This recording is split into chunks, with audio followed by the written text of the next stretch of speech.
We are live.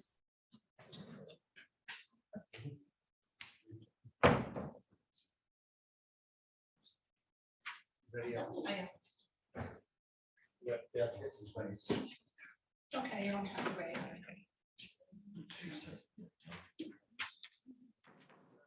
Call this meeting to order. Please rise for the pledge of allegiance and a moment of silence.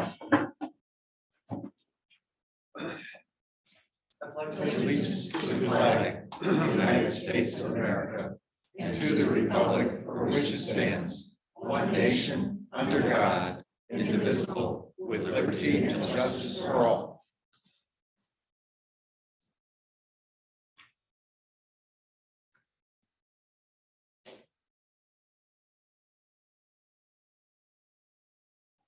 Amen. Thank you.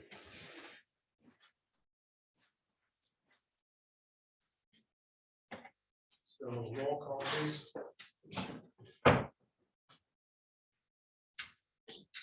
Commissioner Robbins, Here. Commissioner Rushton, Present. Chairman Bonnet, Here. Commissioner Wessel, Here. Commissioner Solis Little. Here. Commissioner Alvarez. Here. Commissioner Lautner. Present. That brings us to public comment. Is there any public comment at this time? Please come forward.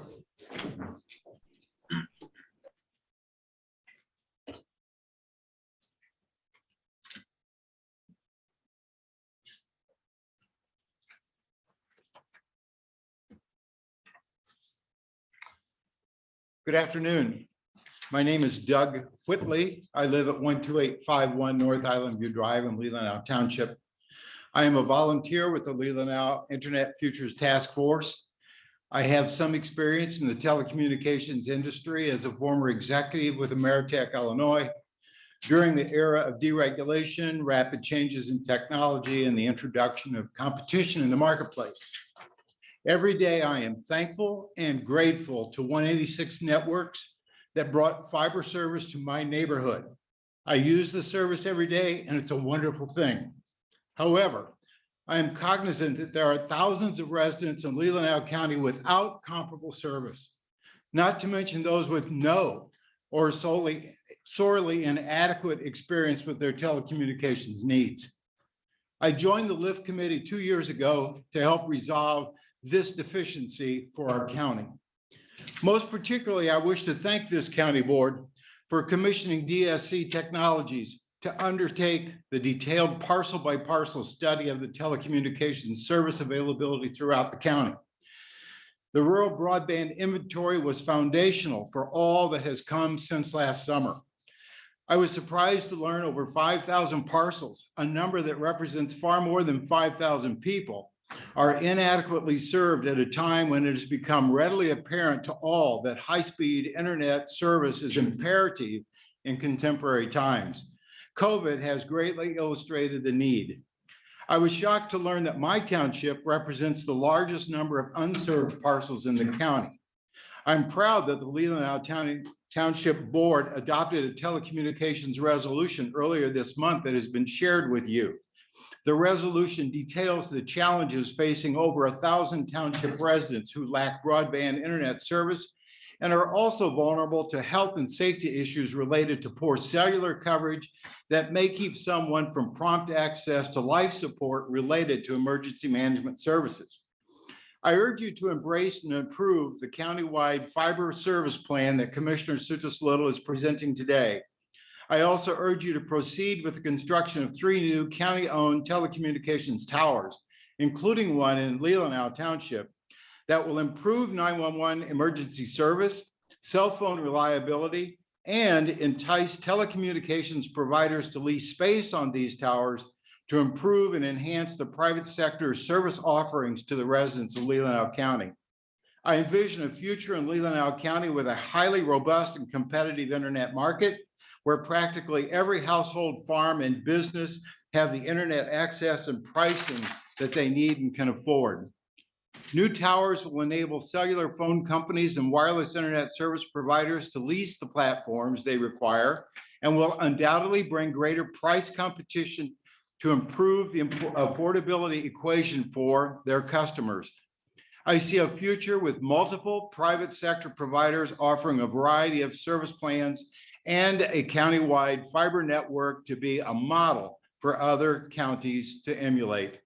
To move forward with the Lift Fiber proposal and construct the new towers will be a great service to your constituents. Best of all, you will have delivered tangible results to improve people's lives and livelihoods over the next 2 years. Prompt action is warranted, and I thank you for your attention and your consideration. Any other public comment? Seeing none, we'll move on to commissioner comment. Any comments? No, not this time, thank you. No. Seeing none, then we'll move on to the purpose of the meeting.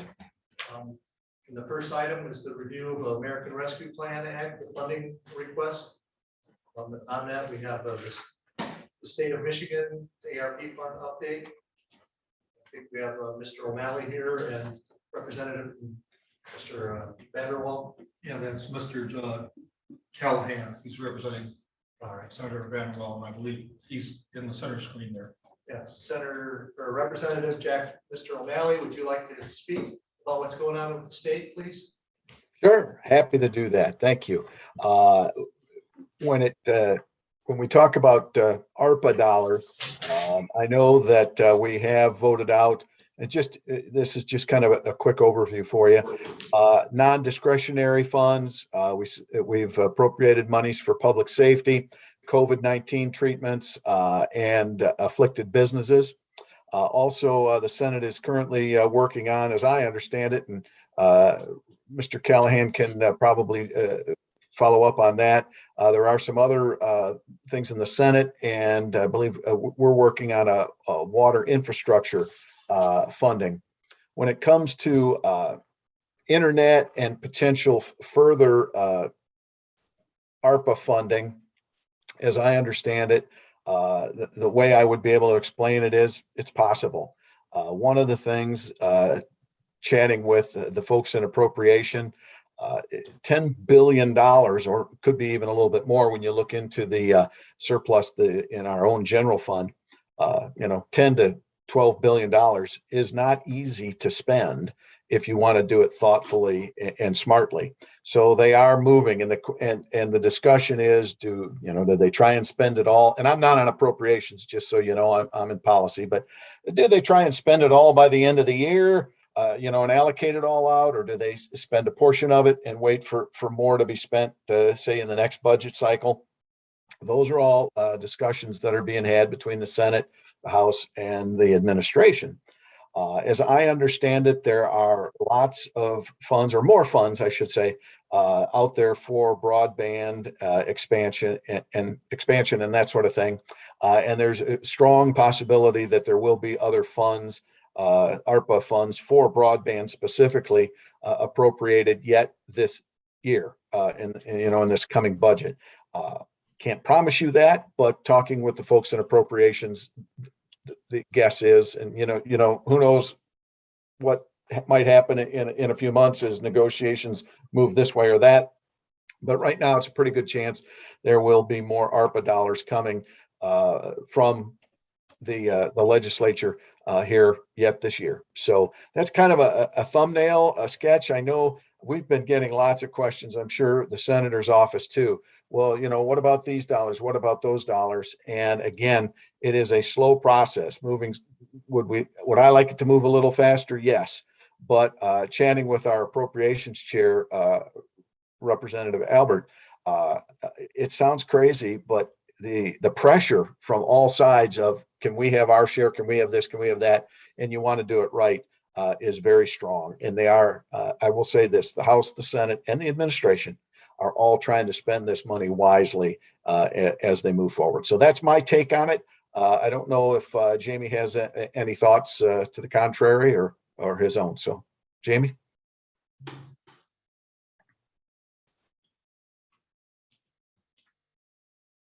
Oop, there he is.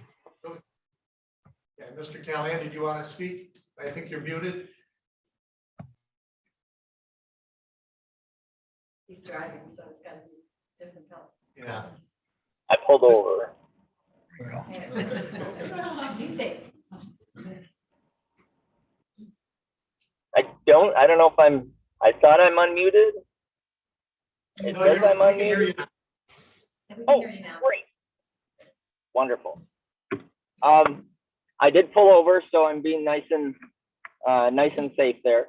I would echo the representative's comments. I don't have a whole lot else to add on top of it.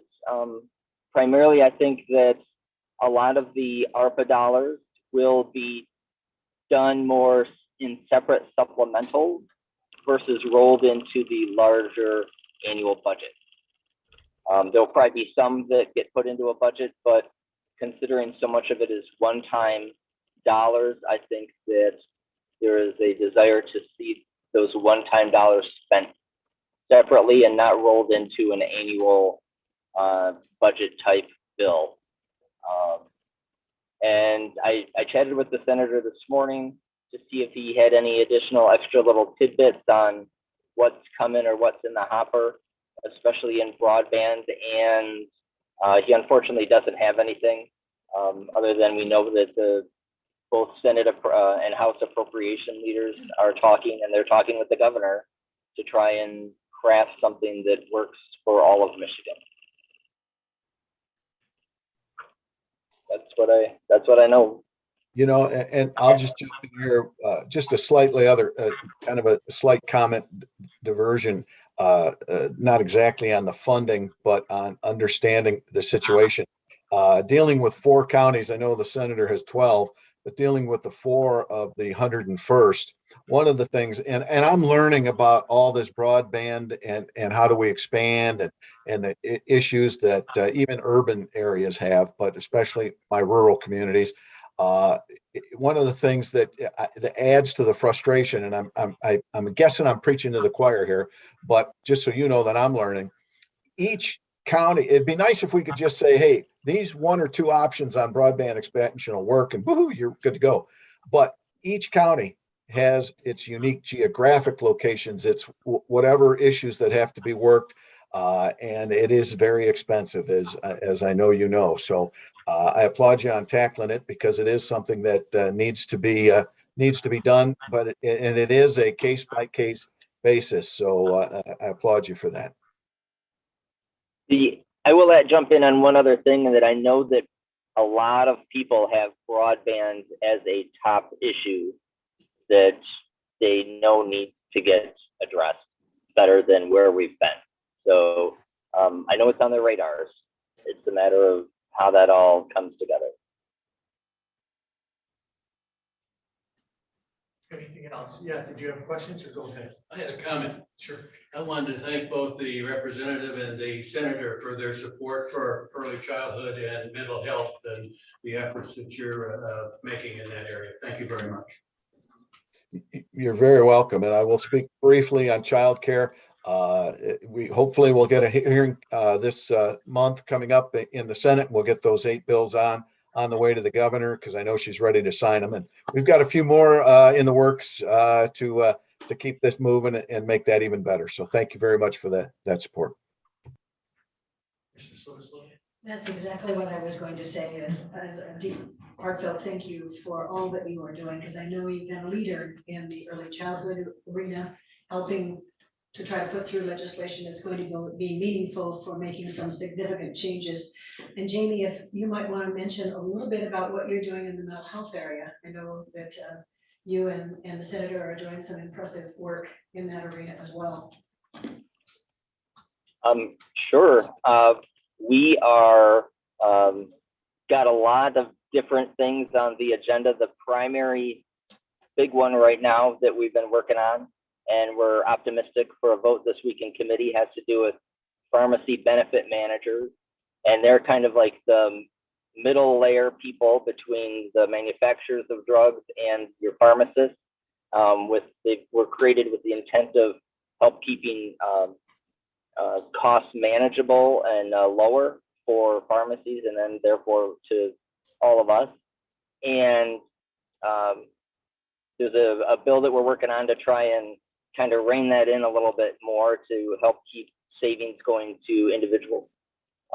That's been a gigantic effort that's been going on, and we think we're really close to the point of getting that out of committee on Thursday and then onto the floor. I know it's a priority for leadership in the Senate to also take that one on. And it's one that has already gone through the House and passed. So we're getting pretty darn close on that one. Some other things, Senator Vanderwal's worked on a bill that will help with luring people, doctors, primarily into rural and underserved areas through some tuition reimbursement payments through a program, and that's going to be actually taken up in the House on Wednesday. So that'll be a real good one. We've been working on that one for a long time, and optimistic that we're going to see something there, some action, and get that to the governor's desk too. So those are a couple of big ones. We've got lots of plates spinning, but those are a couple of the big ones. Mr. Allen. Thank you for your work on these important issues. And I need a refresher on, you mentioned housing. What do you see coming down the pipe for housing?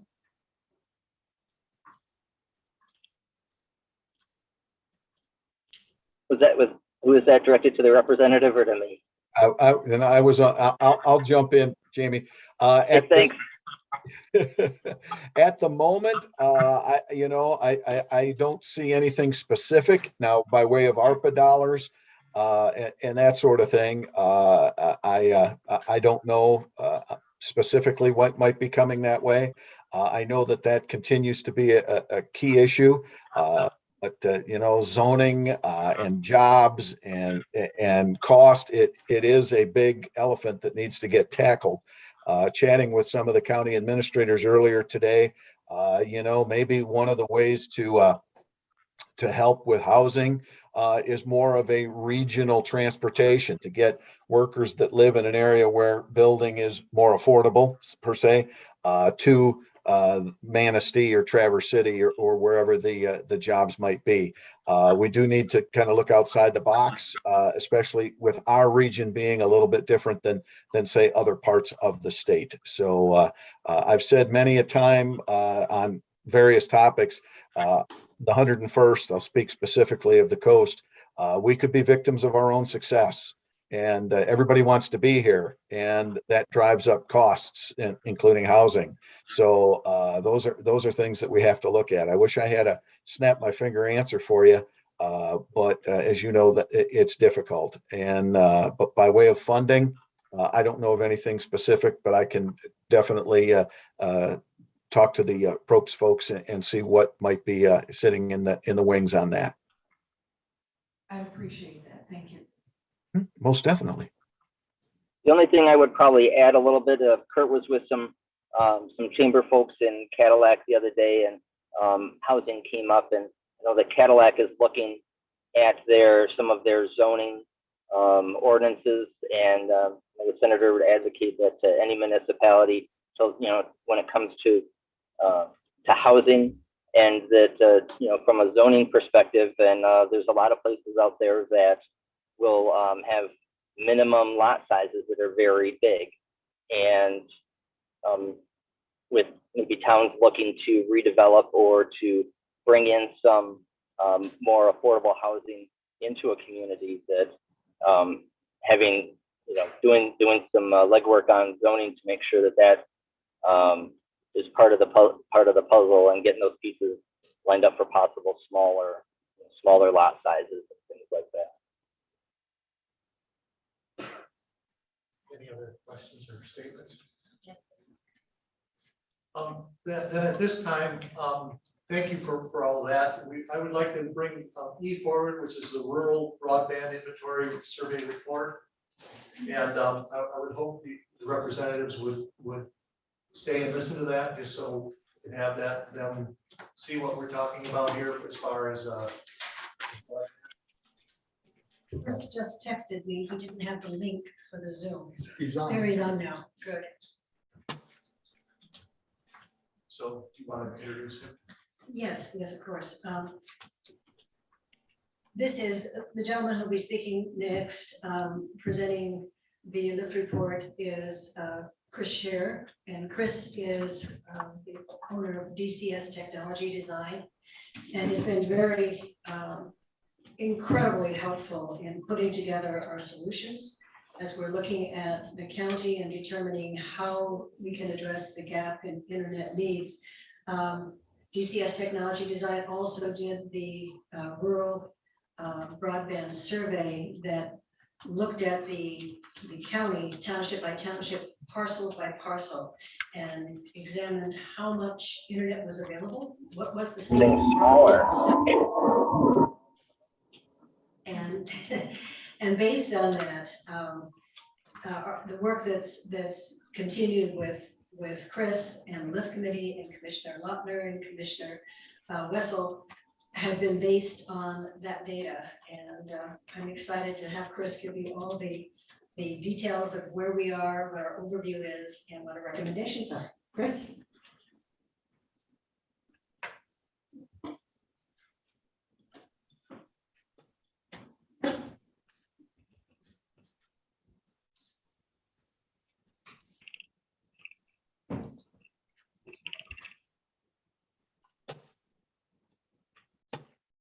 Chris, do you hear us? I don't think he's hearing. us. Yes, I can. Oh, okay. Could you go, you're gonna go ahead with your report? I think he's loading the documents. Okay. He's going to be showing on maps and things, which. Yeah, I apologize. I realized I didn't even have the link until just about 3 minutes ago. And so I'm just I'm scrambling to get set up here, but if we're ready, I'll go ahead and launch this thing. Maybe Matt can give an update on Tower briefly so he can depart while Chris is loading the data. Yeah, Matt, come forward. We'll have you give you a little bit of time here to get ready, and then we'll have a report on our tower. Go ahead. Excellent. Okay. Good. So we are at the tail end of the RFP process for the new tower that we proposed here at the Government Center. The due date is tomorrow at 3 o'clock. We have received one bid so far. We expect one or two more to roll in tomorrow. I've been dealing with 4 different vendors who have been asking questions about the process. So hopefully we get a good bid for that. We've been working with Leelanau Township in order to identify a location for a new tower up in that township to fill in some gaps that they're experiencing. There are 3 different locations, 3 possible locations that we've identified in a meeting. We'll be pursuing some propagation studies in order to identify the ideal location and to see what we can do as far as filling in those gaps. Yeah, that was in Leelanau. Leelanau Township. Okay. Yeah. And then we are working with Casson Township in order to decide how to move forward with the Maple City Tower. It was kind of determined through the RFP process that putting new steel on the old tower was going to be more expensive than to deconstruct and then construct a new tower. So gives us the opportunity to work with Casson Township moving forward. And we'll see what we can do as far as identifying the best possible plan for that. This is on the agenda for next Tuesday, so Matt will be here with more specifics and bid results. Yeah, thank you, Matt. As we all know, our 911 service to Leelanau Township is non-existent or limited in certain areas. And looking at these 3 possible locations, will any one of those locations provide the best coverage for those areas that are not being served? Do you have you or do all 3 locations, will they serve the areas that are not being served? My biggest concern has always been if we've got somebody out in those areas and have an emergency, heart attack, car accident, whatever, drowning, are they going to be able to access our emergency services? Yes, we're hoping to identify the best location through the propagation study. We'll be able to see what cellular coverage that those tower locations, as well as 800 megahertz, how that's going to broadcast up in those locations. So we're hopeful with these because they'll be at a higher elevation starting at than the tower is right now. So theoretically, we will have a better opportunity to provide coverage in the northern part of the township. But we need to complete the propagation study in order to do that. And do we have to be concerned about the height due to airplanes coming in? It's more so about the approach to the airstrip rather than the height. We do want to keep it below 200 feet if possible. That way we don't have to light it. We won't have as much concern with the citizens that way. But it's really the flight path that we have to worry about as far as impacting. Does the Trevor City Airport have any effect on that flight path? Really should not. We won't be as high as other towers in the county. Even down in Elmwood Township, there's a 400-foot tower that the state owns. And then our central tower site on Pitt Road is 460 feet. So I don't think that that's going to come into play. Great, I look forward to next Tuesday. Commissioner Locke. Thank you. So your propagation study will try to find out which of the best of those 3 spots. That's what you Yes. don't know yet. Which We- one. yeah. Okay, so We have 3 possible locations. We'll try to determine the best which location. will be the best? Yeah. Okay, and of your vendors, do you think you will receive more than one proposal for the tower on the campus, or I'm very hopeful based on the questions that I've got throughout the process. I suspect that we will. okay. And they typically roll in the day of. Yeah, it's not uncommon to come the 10 minutes before 10 the due minutes date, before. because they want to be there when the bids are open. Mhm. So I'm optimistic. Okay, great. One more question. Yep. These 3 possible locations, are they government owned or private owned properties? They would all be privately owned properties. Similar to basically the Port Tower already and the Omena Tower and Maple City Tower. And I assume that there's been conversation and a willingness to participate. I think most of the landowners for these sites were present at the meeting, so it was favorable Okay, for those locations. but we don't have anything locked in. Of course, No. we don't know which one we're gonna pick yet. Okay. Exactly.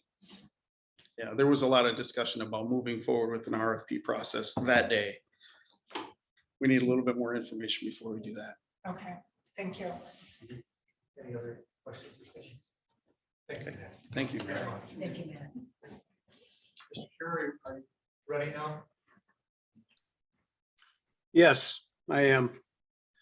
Thank you, Matt, for the extra time there. Let me share my screen.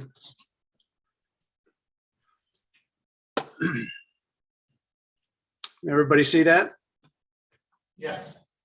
Excellent. Well, thank you, everybody, for letting me show this today. And I apologize for being tardy. I ran right up to the last minute and realized I didn't even have the link to get into the meeting. So Laurel was able to help me get in, and looking forward to giving you the information that we've gathered here. So I'm going to jump right into it. Where are we at? This was an effort by the LIFT committee and myself to take the report that we did last summer and kind of expand on it and come up with a plan for how to implement and get broadband to the entire county. So I wanted to give a little background first. And to start, I have to go back a few years. This is more from most of the people watching this. I have to go back a few years and identify the initiative that started in 2014 with the Leelanau Peninsula Economic Foundation, or LPEF. The LPEF is a nonpartisan advisory board made up of representatives of the various Leelanau County Chambers of Commerce and other key stakeholders. Their work includes the initiatives and projects related to early childhood development, housing, workforce, and business development, along with community partnerships. In 2016, they conducted a survey with the business owners in Leelanau County and were asked a lot of important questions. Mostly, one of the questions was asking about the barriers that were deemed most critical to their business success and growth. Lack of available high-speed internet was one of the most concerning issues that they had. That led to the creation of the Leelanau Internet Futures Team, LIFT, which was established in 2016. And their main charter at the time was to examine the status of broadband services in Leelanau County with the goal of developing an action plan to provide high-speed internet across and throughout the county. They've obviously been busy ever since and made a lot of progress. But then 2020 hit and all of us realized how important broadband internet was to everyone. The Leelanau Peninsula Economic Foundation established the internet, the LIFT team, with the task of examining the status of broadband. And in 2021, the Board of Commissioners engaged with my firm, DCS Technology Design, to conduct a countywide survey, an asset survey and study of all broadband services, cabled and wireless.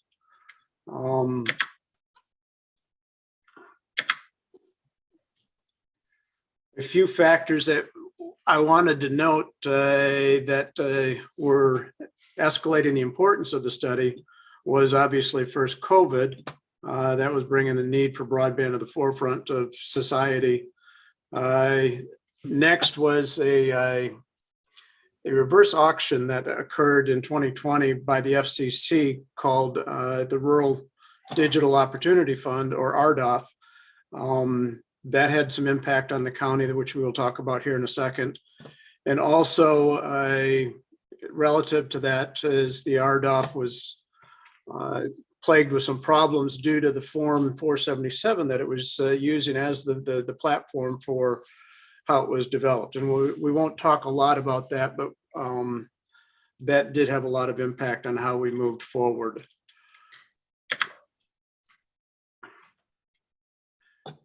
We completed the study in the summer of 2021 and presented it to the board in September of last year. And in November of 2021, the Board of Commissioners re-engaged my firm to work with the LIFT committee to use the data from that previous study and develop a high-level plan to get broadband internet to all of Leelanau County by the end of 2022. And this report is the summary of that planning effort.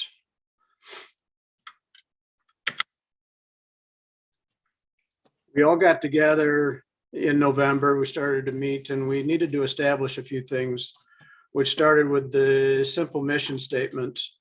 And that was simply to develop a county-wide plan for expansion and implementation of high-speed broadband services to all residents, farms, and businesses currently not served by broadband access. We had a few challenges that we needed to identify. The September study gave us the numbers. There was about 22,000, there is about 22,700 occupied parcels, of which 22% of had no access to broadband based on the study. We also knew how COVID hit so many of us pretty hard, that was one of the major factors that started to drive the need to do this right away. We also knew that ultimately we wanted to try to get fiber to every unserved household throughout the county. But we know that to be able to do that requires a lot of money as well as a lot of time, and neither of which we felt we could get enough of that quickly. So we needed to take a stepped approach and get as many people as we could online with something in the county as soon as we could, while working on a longer-term vision to eventually get fiber to everyone. With that, we set some objectives, which were to assure, it's jumping ahead on me there. We wanted to assure the availability to the 5,045 unserved parcels by the end of 2022 with a data rate of no less than 35 megabit download speeds and 5 megabit upload speeds. While we did the study during the summer of 2021, the FCC guidelines were still around 25 megabit down and 3 megabit up. And that's what they were considering as underserved or unserved in some cases. Even though that's being debated today, we wanted to acknowledge that our real goal was to get to 100 by 100 because a lot of new programs are starting to require that as the minimum performance level for some of the funding. We also wanted to explore some newer tower locations and incent existing and new wireless providers to help improve internet coverage while the county is improving their 911 emergency services. We also wanted to look at leveraging the existing and planned fiber cable coverage to fill in some of the smaller gaps. We were looking to welcome new providers and technologies, which we'll talk about in a few minutes, even more. And we also wanted to create a dynamic plan, an action plan that could continue to grow with the progress of the project and kind of work as a basis for the county to continue to build this over the next few years. Process we put in place is that we would evaluate each of the individual townships individually so that we could keep the project kind of granular and use what resources we could by county or by township, rather than try to just come up with one single plan that was a one size fits all. Some of the priorities that we set for ourselves, we did some general priorities, which was while we were doing the planning, we wanted to focus on the importance of the virtual classroom, requirements for K-12 and higher ed. One of the big drivers for us coming together is the fact that, all our kids were sent home and expected to maintain their school level. We also wanted to make sure that we prioritized or we recognized the affordability concerns that are present in all counties and identified the programs and requirements that address affordability, which there are a number of them out there, and include those discussions with our current and future internet providers and make sure that that was taken into account for any activity we had. We also want to make sure that we continue to educate the public, inform them on where to find information, what the state and federal programs provide, who the providers are, where they serve, and what they offer, what the objectives of the Board of Commissioners are as plans continue to develop and evolve, and maybe even develop a public service announcement program that we use to keep the community updated while we continue to progress with these projects. We also set some specific requirements. Based on the study, we decided we needed to target the most unserved areas, or we needed to prioritize. I shouldn't say we wanted to target them first, but we wanted to prioritize that we were reaching them and making sure that we, through economics, be able to have the most impact we could. And 60% of the county's total unserved homes, as you can see on the slide there, is Leelanau Township, Casson Township, Empire Township, and Solon Township. You can read the numbers there. After that, Suttons Bay Township, Centerville Township, Leland Township, and Cleveland Township make up another good portion. And then the Bingham Township, Elmwood Township, and Glen Arbor Township have low unserved percentages, but all of them have some level of unserved homes that eventually we want to make sure that we address.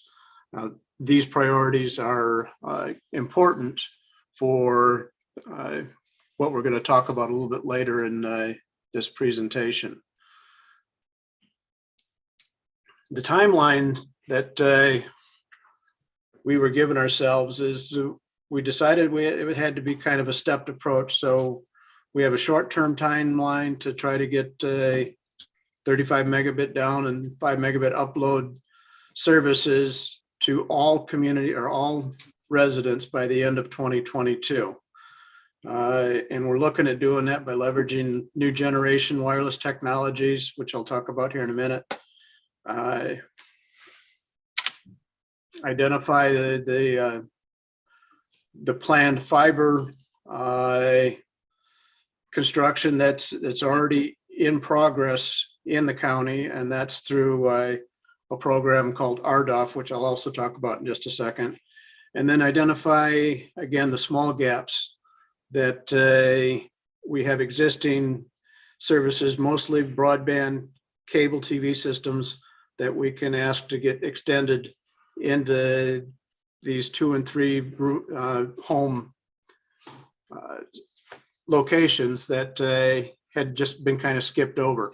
These have all been identified in the maps that we've created, and so we were looking into those as well as something we could do in 2022 to fill in a lot of the smaller gaps.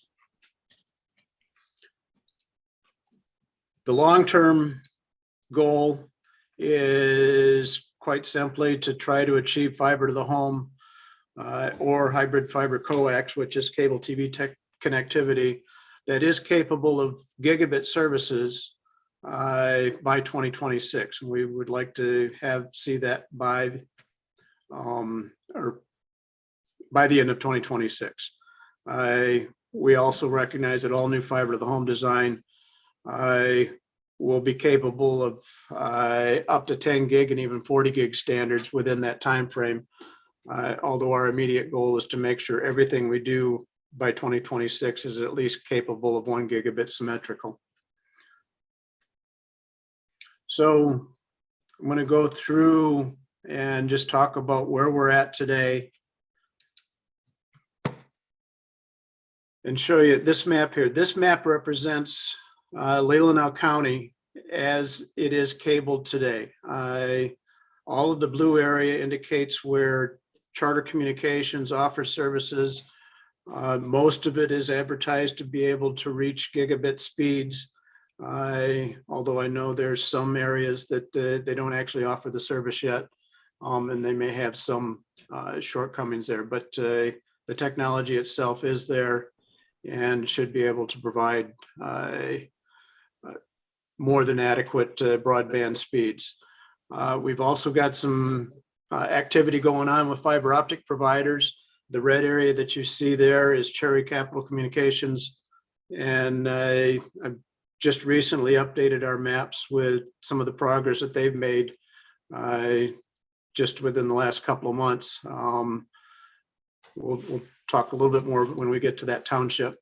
There's also another area that's a little bit hard to see on this one, but you'll see it here in a few minutes, where we have 186 networks providing fiber, although that's a little bit special for now. I'll talk about that when I get to Lelano Township. Some of the options that we needed to explore to try to expand on these services. The first one is the Rural Digital Opportunity Fund, which I'd mentioned a second ago. RDOF is a program that's sponsored by the FCC. It was a reverse auction, and it's being used to bring gigabit fiber to all of the areas that were awarded. It is part of our long-term program, mostly because the obligation for RDOF by the ISPs doesn't require them to have this completed before 2027. It's a 6-year program. They need to have, I believe it's 60% of it done within 4 years, but they actually have a full 6 years to make sure that they fully complete their obligation through the RDOF program. In speaking with the two main RDOF recipients in Leelanau County, Cherry Capital and also Charter, we don't think it's going to take them near that long to complete their obligations, but that is what the program is.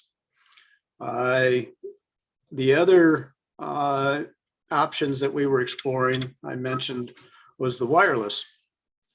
And we have one particular one that we did focus on, and this is a proposal that was presented, I believe, over a year ago. And I know the LIFT committee and the county have been working on it.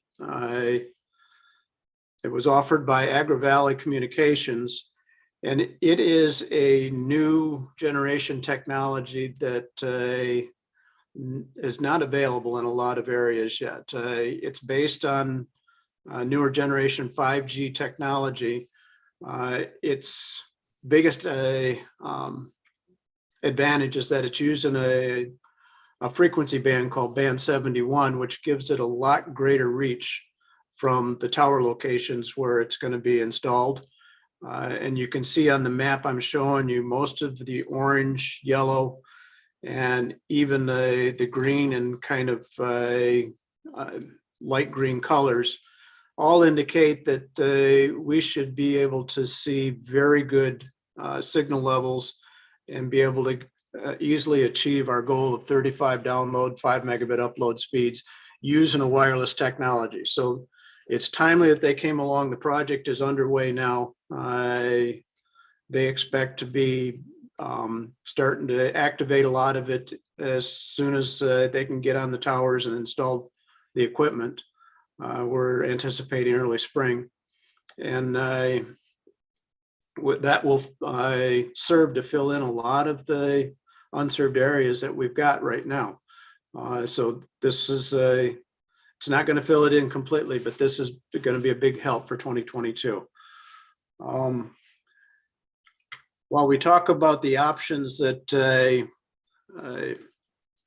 we looked at, I want to also point out that there were options that we looked at but chose not to pursue for a number of reasons. This was part of the survey last summer where we looked at DSL services. The DSL services are kind of the newest generation dial-up modem that the phone companies have been using. And it's just, it's worn out its usefulness and just does not perform well enough to be considered for even our short-term plans. Most of the DSL services today are reporting less than 10 meg down, 1 meg up. And as you see in the map, the actual coverage areas was quite limited to begin with. And there's no phone company interested in building out DSL any further than they've already got it. One of the other options that we looked at and we studied was the existing cellular carriers. This is a representation of all three of the major carriers, T-Mobile, Verizon, and AT&T.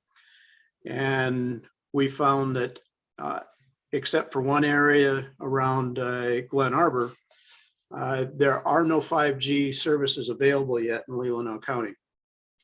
This represents all 4G, and only the subscribers closest to the towers, which are represented by those larger light blue circles. You can see them around Sutton's Bay and Glen Harbour and a few of the more, the populated areas. Those are the only areas that we can expect to be able to achieve 35 down, 5 up consistently. And even in those areas, because it is wireless, there's going to be times where it's not going to perform that well. So cellular wasn't a good option to even explore for short term. And finally, we also looked at a lot of the unlicensed Wi-Fi technologies. Now, there's several providers in Leelanau County that have been providing Wi-Fi services for a number of years. And it's been good service, and a lot of people support, are pleased with the service that they've had, but the technology itself just cannot meet the short-term thresholds that we're looking for on the scale that we need to be doing. Wi-Fi is an unlicensed technology and is highly susceptible to a lot of reliability issues. And so it's still operating in a major part of the county, in major parts of the county, and will probably continue to do so for a while, but it's not the future of broadband internet. So with that, I want to start to talk about each of the individual townships and what we found there and kind of where they're at in the process. The most underserved township based on percentage is Casson Township. You can see on this map, the blue area is Charter Communications. All of the light colored white area is unserved homes. They have some wireless services in there, but there are no cabled or any high-speed services. So this is at the top of the list as far as unserved areas within the county. 65% of the homes in Casson Township do not have access to service. We look first at what the RDOF program is bringing to Casson, and as you can see, the light blue color, that is area that was awarded to Charter Communications for RDOF. They are building fiber to the home in that area. It is going to be gigabit capable, and when that is completed, all of the blue area will have access to high-speed internet. As I had mentioned, they're not actually obligated to have it done before 2027, but we do know that's been reported to us that Charter Communications has started construction along West Traverse Highway, and will probably start lighting it up and signing subscribers up by springtime. So, by the way, if anybody's got any questions, please feel free to interrupt me as I'm going through these townships. I'd be happy to answer what I can. You can also see to the right of this map, there's some pink areas. Those are RDOF areas that were awarded to Cherry Capital. They've got a small little piece up in the corner of Casson Township where their area comes over. But they do show, I've been able to add some routes that they're planning as part of their RDOF program for fiber. So you can see the red lines coming up from Grand Traverse County is part of the Cherry Capital plans for their RDOF build outs and may come into play for some of the work that we need to do a little later. The other option that we were looking at, as I was just talking about, is the Band 71.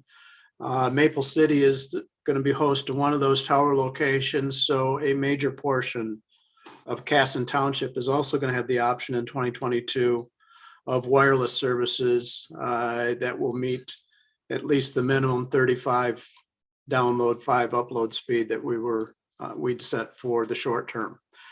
Only the southwest corner and the western edges are going to be marginal for that service. But as you saw, and we'll look at right here, if we add the RDOF overlay to that, Casson Township is going to almost be 100% served, serviceable with at least the threshold speed with a lot of the areas, hopefully getting fiber for full gigabit speed data services. Long-term is to look at how we get fiber to the entire township, but that's after 2022. The next township is Leelanau Township, which is by number of parcels, the most unserved township in the county.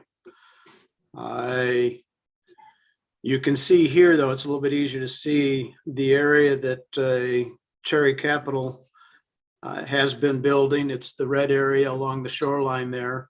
And they've just recently, in fact, I just updated the map over the weekend. They now have service available to 254 homes.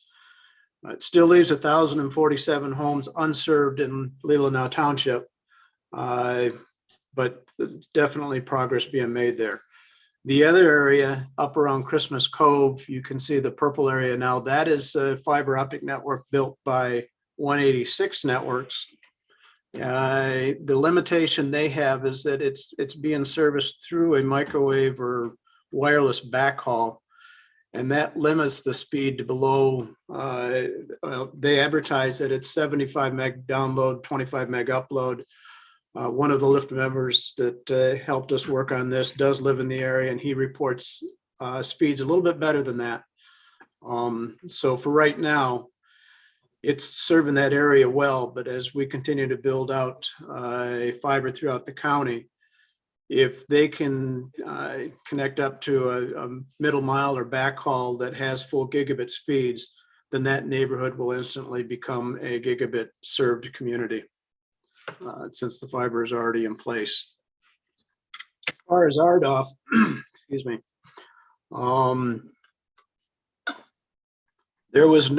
surprisingly, there was no RDOF territory or areas awarded in Leelanau Township, even though it was by a parcel count, the highest unserved township in the county.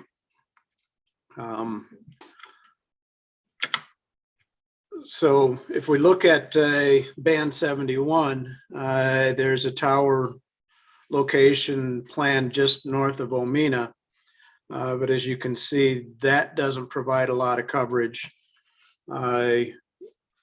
throughout the entire county. You can see the blue areas in the center of the county, that all falls below the threshold. So we still have some work we need to do to figure out how we're going to get service to the entire Leelanau County, which we have some ideas we'll talk about here in a few minutes.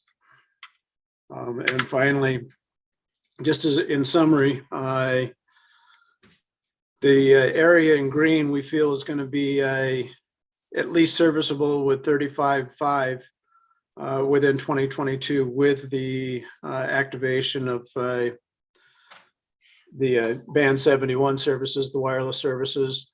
The area in yellow is the area that's still in question, but we haven't included here what's being planned for RDOF or for the Cherry Capital work that's going on along the Gills Pier and along that western coastline.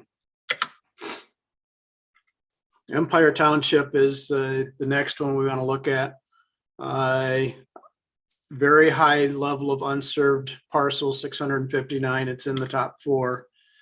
But if we look at the plans for RDOF, RDOF is going to cover about 439 of those 659 parcels. Again, as mentioned, that's a long-term plan, but Charter is started to build east of there, and we're not sure what their timeline is yet, but it is underway. So they could be servicing that, at least some parts of it, yet this year.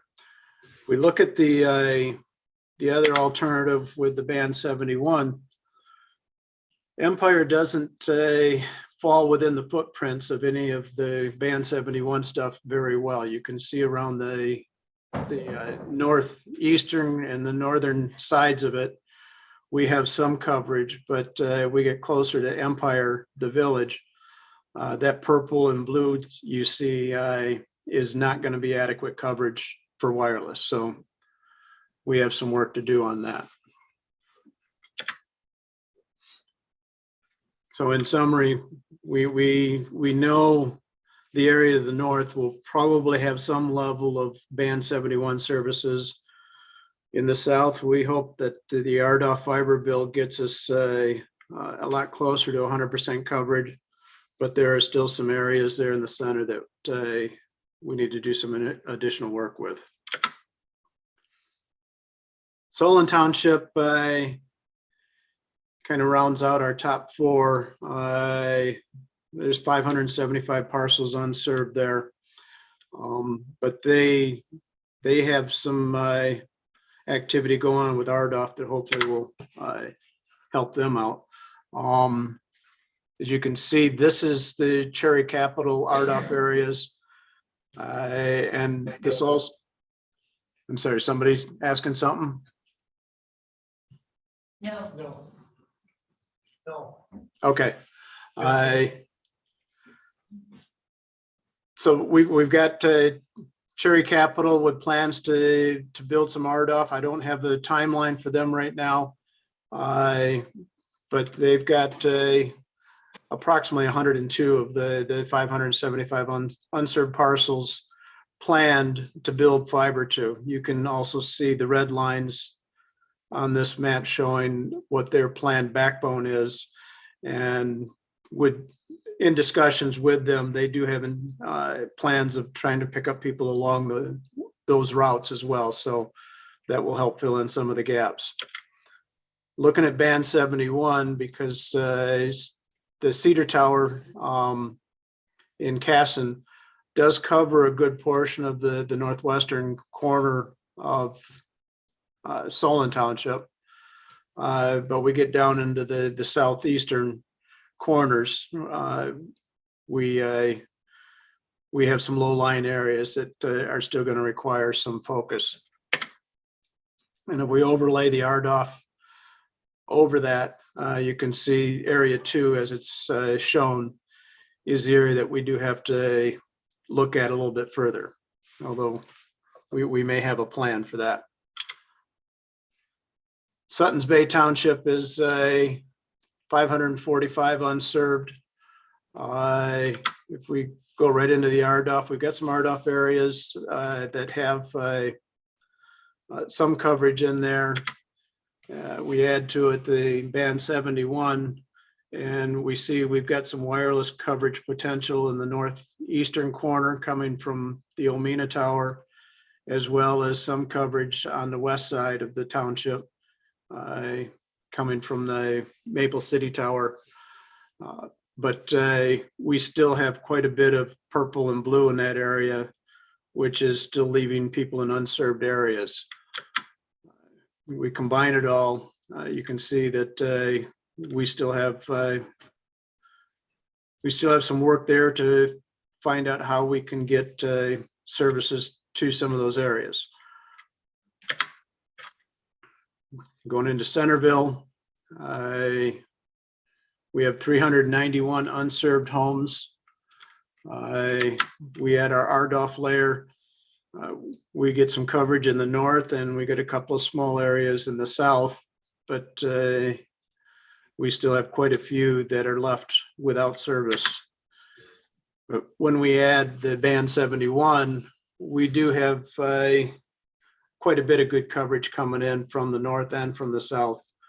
All the orange area you see in the light green colors should all provide some level of service close to or above the threshold. The only area that we have any real concern with is there around the Cabot and Gala Road. That is marginal, and we may have to look at that a little bit closer.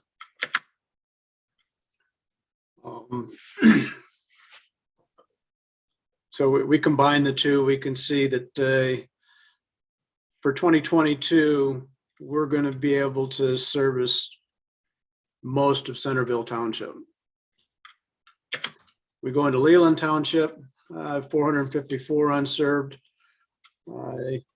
We have Cherry Capital on the north that's starting to serve the shoreline, and Charter's got quite a bit of service around Lake Leelanau there. We look at the RDOF coverage. We've only got a little bit in the south coming up from Centerville Township that provides some level of coverage. That's also by Cherryland. But if we add the Band 71, we see that whole south area is lit up pretty good, and will probably be a good alternative in 2022 for threshold services. Even in the north, the areas are green, which are close to threshold, but should for the most part provide good good levels for good services, internet services for that area as well. So we may still have a little bit of work to do, but we also need to understand where Cherry Capital is going to be building next, since they've got activity going on in the northernmost part of that township. Cleveland Township, which is mostly US Park Service, has 260 unserved homes. And if we look at the RDOF coverage, we see Charter's got a major part of the northwest corner there, but most of that is US Park System. We see Cherry Capital has some areas covered, and you can see that again, the red lines, they have provided their plans on how they plan to get to those areas. We don't have a timeline, so we're not sure when they're going to plan on getting there. So if we look at the band 71, the wireless coverage, we see the south part of Cleveland Township's probably going to be well covered, and it does reach up toward Little Traverse Lake, School Lake, with pretty good coverage. So most of the unserved area is probably going to be within a pretty good footprint for band 71 services. And this summary is showing the RDOF area by charter is the only area that we have any real concerns about getting services in 2022. But the fact that most of that area is the US Parks Services, Sleeping Bear Dunes, we don't know just really how much of that is going to be required anyway. We don't know the residents in that area, if it's mostly Park Service related to the Park Service or what it's for, but we do have charter planning on building RDOF into that area soon, hopefully. Bingham Township is mostly served by charter. You can see a lot of the white area that's unserved right now, and it might be a little bit hard to see, but there's kind of gray shaded areas. All of that gray shaded area is unoccupied parcels, being farmland or orchards or something. So we're only really concerned about the white colored areas where there's actual homes and businesses that we may need to get services to. We add RDOF to that, and we see that there's an area in the north and then a small subdivision over near 22 along Reward that are part of Cherry Capital's plans to build fiber to. We had band 71, and we see that most of Bingham Township will be at threshold or a little above, except for the easternmost portions of it. And so with that, all of the yellow areas are the ones that require a little bit more research. The one thing Bingham Township does have going for it, because it is a fairly populous area, they have options with some of the cellular carriers because it's got a lot better coverage in that area than it does in other parts of the county. So some of these areas in yellow may not actually be a concern because people have adequate internet coverage just using Verizon or AT&T or T-Mobile. There's a lot of towers in that area, so the coverage is pretty good. Elmwood Township is I think it's the most served township in the county, being basically a suburb of Traverse City. But there are still some unserved parcels in there that we need to address. There are no RDOF areas in Elmwood. Elmwood and Leelanau townships were the only two that did not get any awarded RDOF money. This one made sense. Leelano Township did not, because Leelanau was so underserved and unserved. We add the band 71, and that doesn't give us a lot of help in Elmwood either. We've got some green areas to the north, but most of the southern part of Elmwood Township will not benefit by the band 71 services. But again, like Bingham Township, because it is so close to Traverse City, the cell coverage there is a lot better than other parts of the county. And so a lot of those folks that you see in purple are likely on cellular hotspots right now and probably getting pretty good data rates for wireless coverage. And finally, Glen Harbour Township. Surprisingly, Glen Harbour Township is the least unserved of all of the townships across the county. But most of their population is around Glen Harbour. All of the blue, as you know, indicates they're serviced by charter. And so there's only a couple of areas that are of any real concern. There's only 126 homes that are not served. We look at the RDOF coverage. We can see on the north, charter's got a couple of areas within the township where they'll be picking up some of it. That green area that you see is actually RDOF money that is supposed to be awarded to Starlink, the satellite service.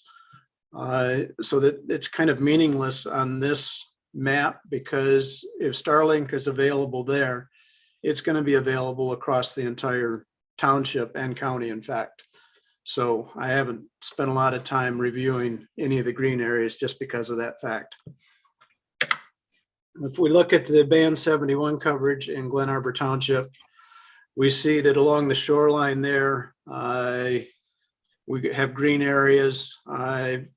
Basically everything close to the charter coverage area is also going to be covered by band 71, providing alternatives to people that might not be happy with charter services.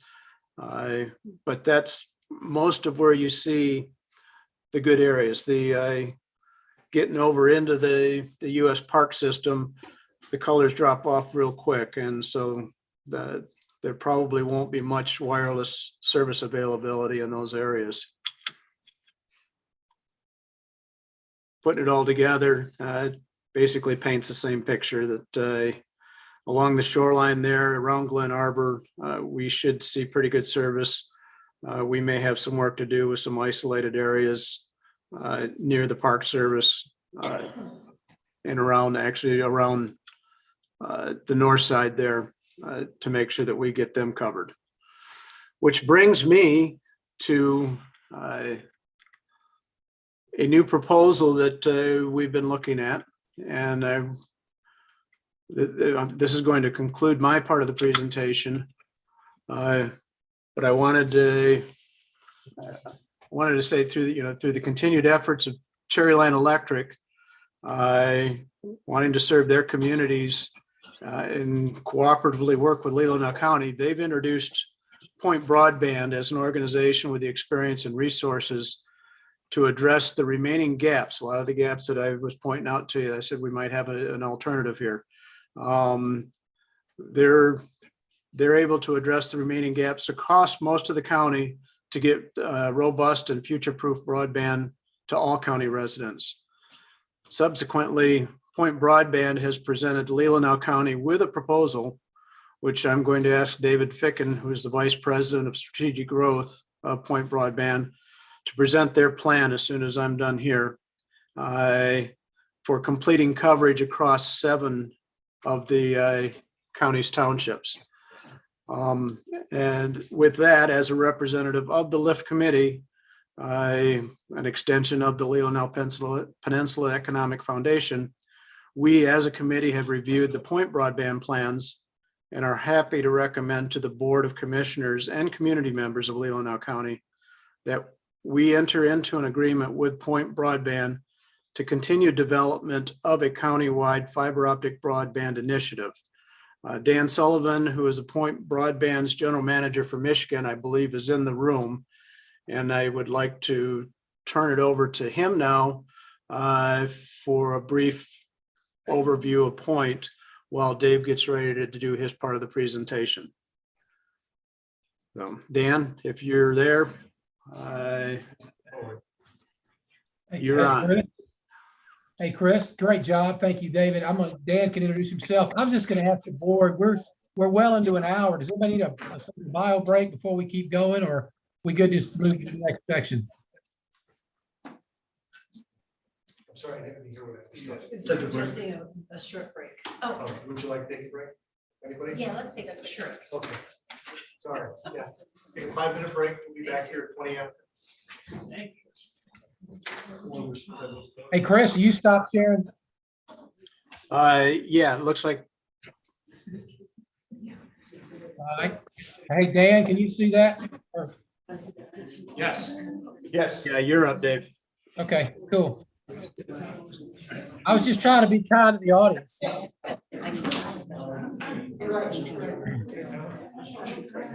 David, we're seeing your presenter view, not the actual slideshow. Okay. I want to go to slideshow view, but when I do that, it adds that extra.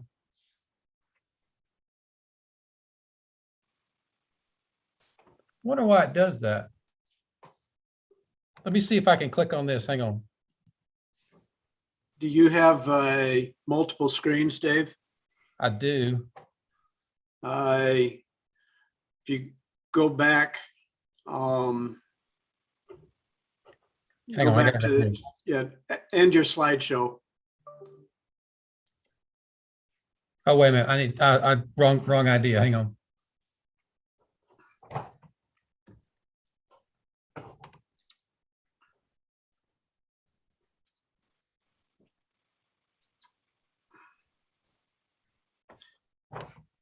Yeah, if you go back to PowerPoint and you click on the slideshow tab at the top, you'll have an option for which monitor you want the presentation to play on. And that's the monitor you want to share for the Zoom meeting.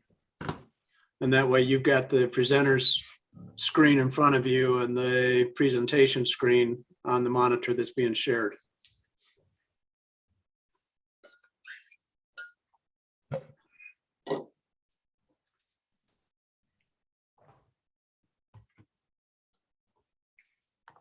Tell you what I'm gonna do.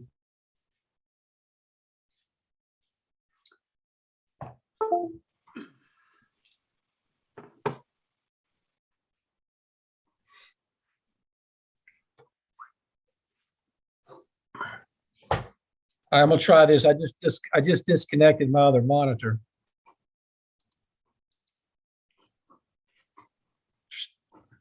You're still seeing both?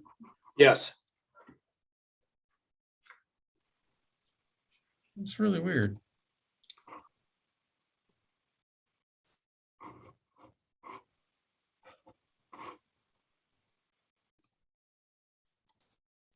Yeah, if you go to the slideshow, Dave. I got it. Is that what yeah, okay, go ahead. See where it says slideshow at the top? Yep. Click on that. It keeps moving my stinking. There it goes. Okay, now I got it. Slideshow. All right, and wait for the menu to come up there. There it is. Yeah, see where it says monitor automatic? Over to your right. Hit not now. You don't want the coach. Thank you. Now, where am I? Go to your right. Keep going. Where it says monitors. Okay, up one. Okay, that's where. Okay, that's telling it that. Do you have that second monitor still disconnected? I did disconnect it, yes. All right, well then just turn off presenter view. There you go. And that will now just give you only, there you go. Life is good. I'll send you an invoice. That's exactly right. Teamwork makes Teamwork makes the dream work. All right. Yeah, interesting. I'll stay with this right now with just the single monitor since it's working, but I will go and attach the second and later and see if as a trial run. All right, you're about.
Patricia, you guys getting back together?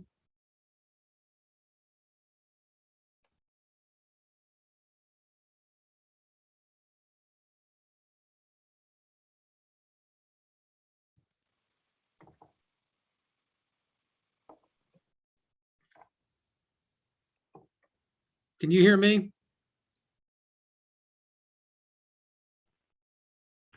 I can hear you, David. Yeah, okay.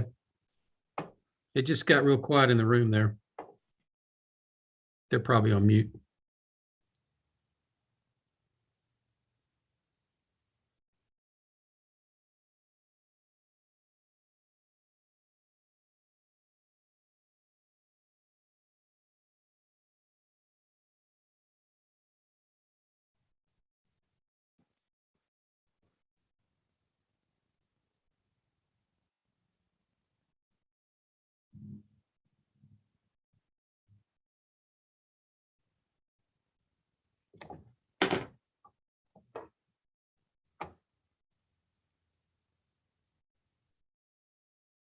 Have it for probably 15 years. With me is Tricia Denton, and who's a staff person with the Glen Lake Association. And back here is Sally Ann Morse, who's chaired our boat wash committee for 15 years. And we're going to be talking a little bit about the boat wash committee as we talk about funds. We'd like to get some rescue funds, and we appreciate the opportunity to make a presentation, a brief one. We'll keep it brief. Basically an opportunity to use those funds to strengthen really one of the best assets, or one of the best assets we have in the county, and that's the strengthen and support the quality of the water in our lakes and streams. That's what brings a lot of people here. It supports us economically and things of that nature. So the Glen Lake Association, probably many of you have heard of it and familiar with it, but it's a private association. It's the 501c association. Yes. Ms. Warren, could you ask Laura to stop sharing the screen so people who are watching YouTube can hear and see the meeting?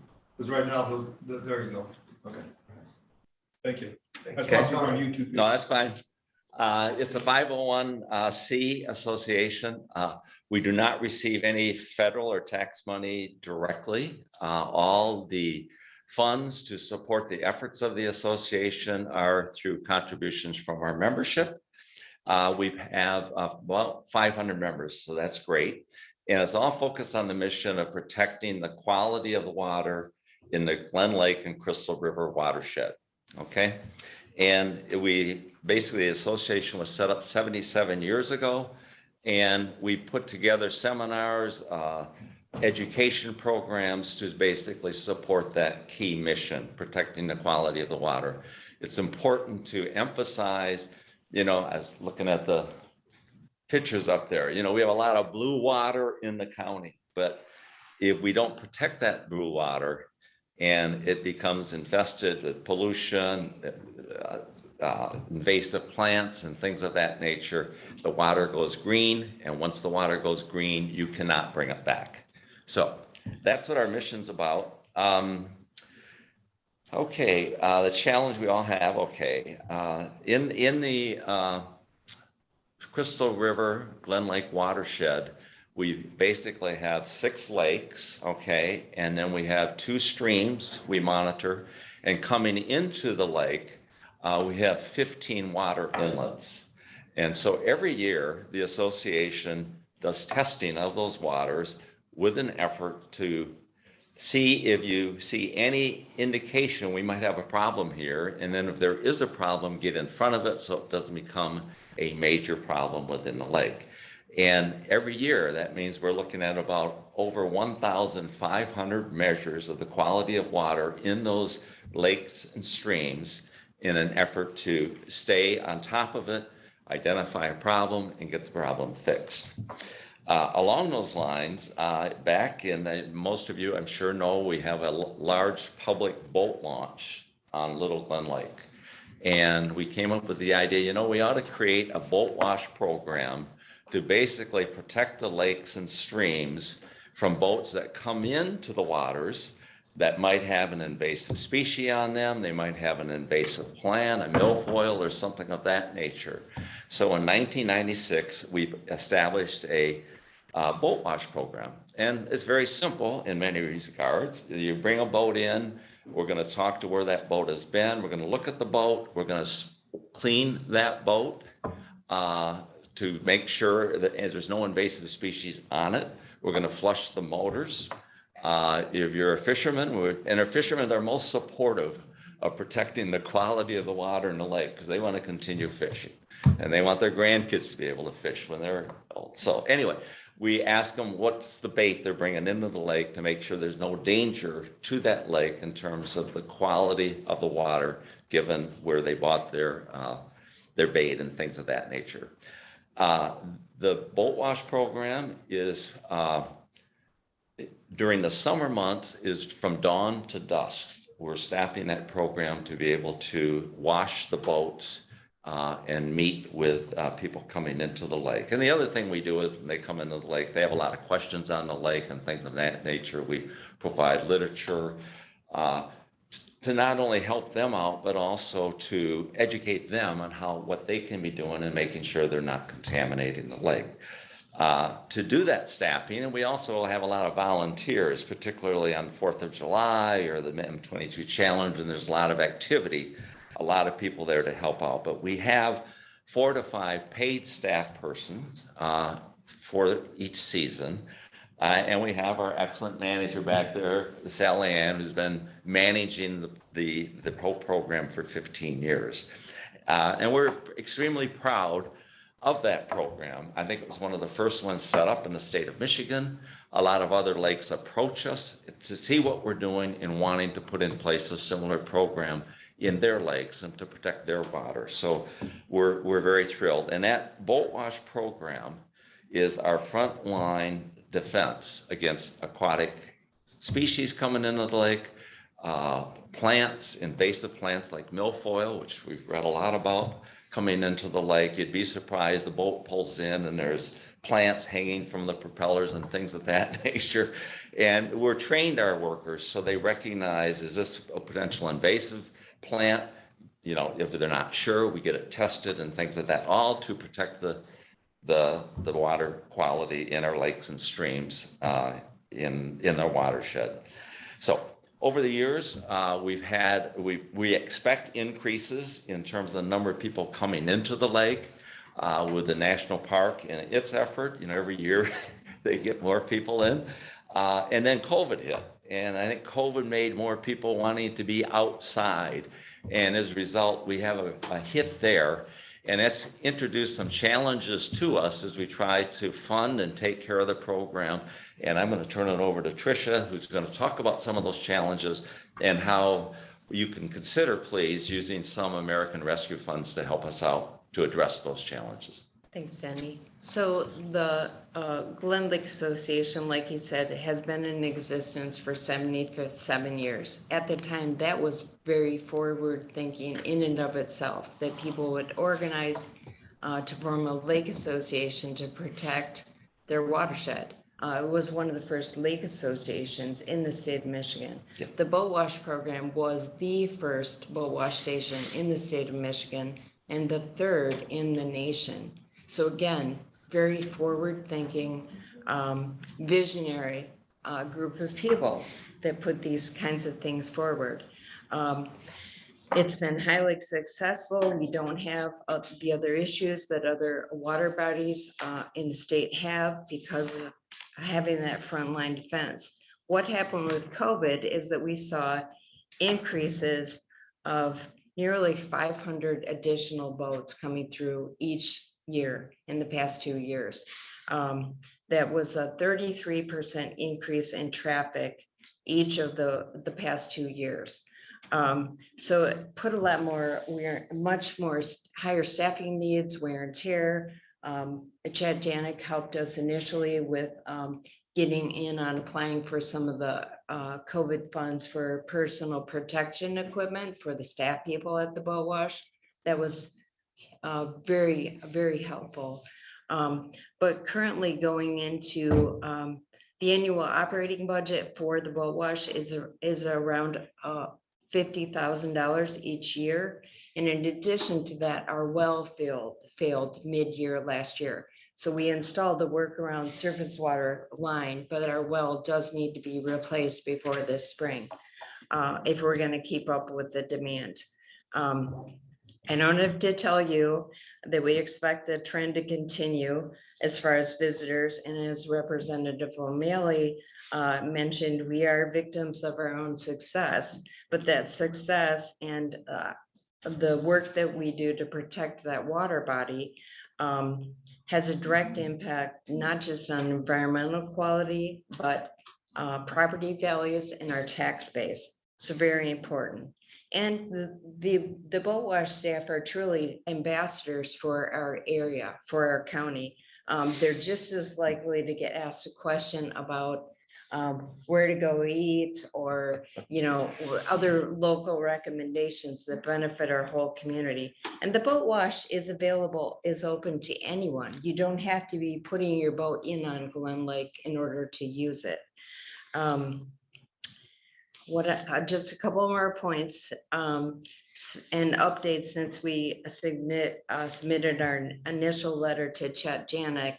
We have approved a final budget for this year. And currently we have approved an operational budget just to maintain our existing programming and water quality monitoring that Denny mentioned. I will leave you each with an annual report from last year if you want to learn more about that. In addition, I have a map of the watershed in here for you to look at. We have a $45,000 deficit for our budget this year. So we have a long range plan to underwrite the boat wash so that it's not that $50,000 drag on us every year, but in the short term, we have this increased expense. I've applied for 6 grants to date to offset some of that cost, but the totals on those are only, if we receive them, would only offset the cost by $10,000. So again, for a body of water that's in the top 20 of the largest lakes in Michigan, of Michigan's 11,000 lakes, we're in the top 20, we're in the top 20% nationally for water quality of the highest quality lakes, which are rapidly disappearing on a nationwide scale. We urge you to consider supporting the Glen Lakes Association and the private citizens who have up till this time underwritten the operation of the boat wash. Again, I'll just make one more point about how the work of the Glen Lake Association benefits the entire community. Our educational materials are reproduced and available to all the lakes in the county. We have 3 of our pieces that are on display over here, one on swimmer's itch, one on 13 steps for water protection, and another one on the new state regulations regarding boat wash requirements, of which we were the first 2 townships, Glen Arbor and Empire Townships, were the first 2 townships in the state to pass a local boat wash requirement ordinance, which is now a state law. Thank you for your time. I have a question, Mr. Chair. Yeah. You had mentioned that you now have an approved final budget, correct? And in that final budget, how many additional paid staff have you allocated dollars for? 0. No new staff. No Although new you're staff. saying you need new staff. We, in order to be competitive with McDonald's, we need to increase the amount of money we're able to pay our 5 to 6 staff Okay, people that we so- hire. So this includes a pay increase? for Yes, staff. to, Okay. yeah, to $15 an hour. So didn't you also mention a water study, a septic study? That is part of, that was just an example of things that we've supported. It's not a direct ask that we have at this time. Okay, so your ask is to support the boat wash. Yep, we have a $50,000 request to fund the boat wash for the calendar year while we get our plan in place to underwrite it in perpetuity. Yeah, it's not only the increased volume, it's kind of what you've touched on, I think, a little bit. I remember when we started with the boat wash, you could hire kids to wash the boats, you know, and now you're bringing in fabulous boats and motors, and you want to, you know, rinse out those motors and put mufflers on, and you got a little kid, so you have to up the kind of talent you're bringing in to that boat wash. In addition, now struggling with COVID and trying to get that talent, and what you have to pay that talent. And so that's kind of hit us, and it's more also on our equipment. You mentioned the wells, we mentioned there's a lot more maintenance going on as the number of boats that come in keep increasing, so. I may have missed it. It's like during your summer hours. When does it start? May, it runs May through Labor Day, 7 days a week, 13 hours. We have an after-hours self-serve wash with signage for people to use at their own discretion. And then after Labor Day, it's staffed on weekends through October. And there's a self-watch program there as well, if we're not there after Labor Day and things of that nature. Yes. Thank you. Mm-hmm. Actually, we're staffed full-time through the end of September. End of September. Yes. Thank you. That's why we brought her. No, I was just gonna say, we've got the manager down. In fact, they're coming. Yeah. Okay. Some actual. Any other questions? The DNR doesn't help out at all, huh? No. And we are prohibited from, it is a free service and we cannot charge or solicit donations in an open fashion because it's a public access and it's, you know, intended to be such. Yeah. You ask for donations then or no? Not overtly. No. You know, and the good news is, you know, the people who come through, I think we might get 1 or 2 a year that say, no, I don't want you washing my boat. So there is that through the education programs and things of that nature, there's a real interest in protecting and preserving the water quality here in Leelanau County. And even though we got boats in from Arizona, I mean, all over. So we're very happy with that kind of reception of the boaters out there. But part of that is due to education, and we spend a lot on education as well. I do want to say one thing about boaters that come from everywhere, and I always find this fascinating, which is why I bring it up, but we have a boater that came from Hawaii. They trailered their boat to California, or, you know, through the waters to California, then trailered it to Glen Lake. And I'm like, that's a lot of stuff. Now, the Eurasian water milfoil had probably not survived at that point, but you know, who knows what they might have on their boat from Hawaii that could totally disrupt our ecosystem. Do you have different baits that you disallow in the water, live baits?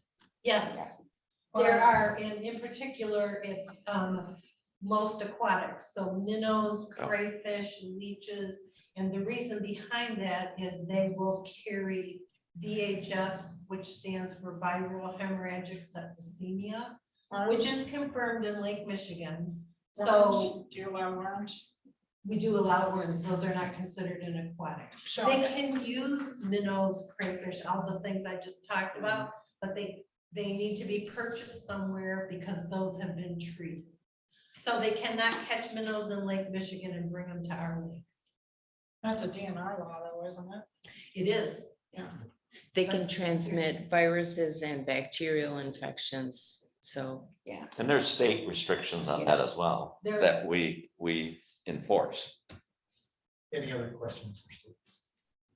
Thank you very much. Thank you. Thank you. Appreciate your giving consideration to the funding. Bring up Empire Village. Yeah. Just one representative from the village, not the whole village. But I did want to point out that the lovely picture up there is Empire. Just thought I'd point that out because we'll be talking about that little lake in a second. So I'm actually here. My name is Maggie and my last name is Bacon, just like bacon and eggs. And I'm here actually representing our village president, Dan Davis, who couldn't be here. So I'm just really going to read what he said, but you all have in front of you a picture that I will do some things to attempt to describe. So thank you for giving the Village of Empire your time today. we appreciate the opportunity to share with you a project that we think is worthy of how the county will spend some of its ARPA dollars. The village would like to see some funds put toward a storm water drainage issue that we have that interestingly comes from a county-owned road called Wilco Road. Wilco Road is located just off of M72, a few miles south of Empire. It is the road that folks use to get to the national park Empire Bluff Walk. As one drives this county road in the spring, summer, and fall, because it's not open in the winter, it connects to Lake Street in Empire. So the map that I have is actually somewhat topography. So the arrows, the white arrows actually point to this winding road that literally goes from about 835 feet near the Empire Bluff walk entrance, as it goes down toward Lake Street, ending at Niagara Street, which is really at the other end of Empire. It's about a 200-foot drop. So it drops about, the slope is about 620 feet at that point. So what happens on your county road is that it washes dirt, gravel, and all kinds of other good stuff straight down Lake Street. And the village at one point, sort of made a choice to try and work on Lake Street to divert that water. So during heavy rains, we have seen up to 24 inches of standing water and sand covering Lake Street. This results in soggy yards and wet basements. On our own, we have made some of these minor changes in an attempt to divert water and sludge when it reaches the village limit. This has resulted for us in some asphalt degrading and the formation of a holding pond that we didn't intend to have be there. This has been an ongoing issue for the village, but also for the County Road Commission and for Empire Township. Our village president has been in touch with both Craig Brown at the Road Commission and the Empire Township Supervisor, Bucky Noonan. All agree that work of this nature is needed. The Road Commission expressed the need for funding. Empire, of course, would put our ARPA dollars into the planning and implementation of a fix. But we can't solve this on our own, mostly because it's not our road. So if some county ARPA dollars could be allocated for the engineering and planning and some of the implementation on behalf maybe of the Road Commission, we'd be grateful. So South Bar Lake, which is the lake, the little lake that you can see, would also ultimately be the beneficiary of all the stormwater, or is currently the beneficiary of all the stormwater. South Bar Lake would also appreciate not getting all that extra water. So I don't know if you have any questions. This is pretty self-explanatory in terms of how it really comes down into the village. So happy to answer questions. Mr. Elder. So did you say that the township is contributing as well? Well, that's a great question to put that way. I do know that our president has been in touch with Carl Noonan, our supervisor. I don't believe that they have said that they would give us money. They support the project at this point. I was wondering what support. Yeah, we will continue to sort of push at that. Considering this is, Empire is in the township, and we occasionally have to remind our township of that. I was wondering if you have had a conversation with our drain commissioner. Well, we've had a conversation with the drain commissioner on a different issue related to our South Bar Lake outlet, which has become part of a drainage district. We have not asked that question about this particular area, but great idea. And I think it came up, but I don't know that anybody has talked to him. Okay, now it's one of my questions. The next one was the road commission.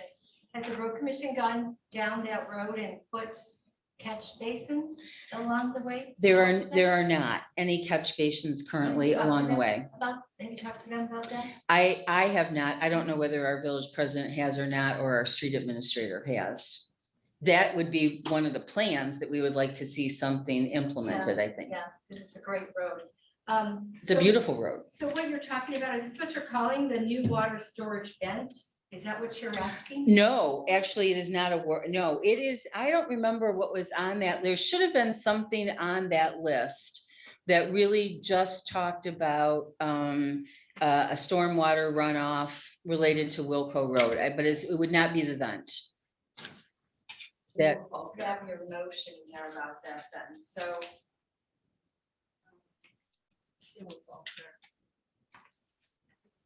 That you have.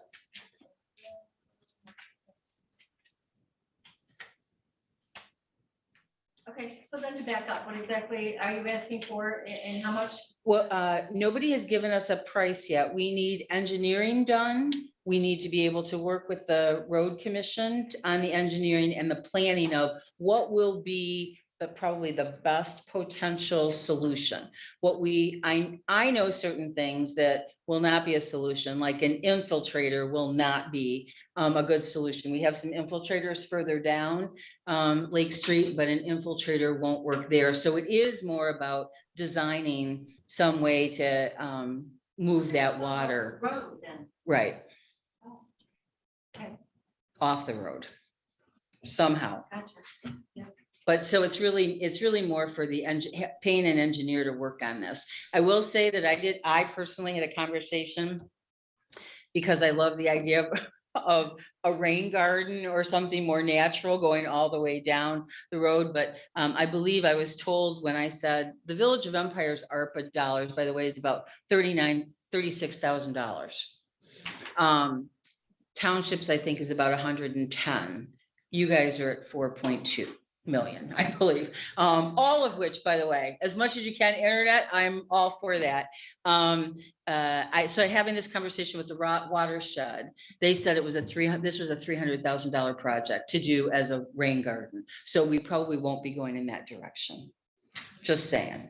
I'm mistaken, the proposal submitted by Jared Smith listed 7 different projects. Right, and this is just one of those. Yeah, okay, so. And I'm not sure which one. The number 1 was roof vents for 55,000. Yep. There's some other projects here. So is this a revised request? Because yes, what you're talking about is not part of the original, was submitted back. There should have been one that addressed this, but I don't have that document in front of me. We did not. We have a copy of your minutes from July 27th where the council outlined their 7 top priorities. Okay. And I don't believe this was one of the 7. Unless it's 4. Engineering. Yeah, it does mention Wilco Road. Yep. That would be the one. There's no Okay, so cost it's number associated. 4 is the one. Okay. Yeah, must be the one. This is. Yeah, I've always read it as 4. Thank you. Okay, and no price and no question of whether if this is a road commission responsibility or not. Well, we would say, let's work on it together.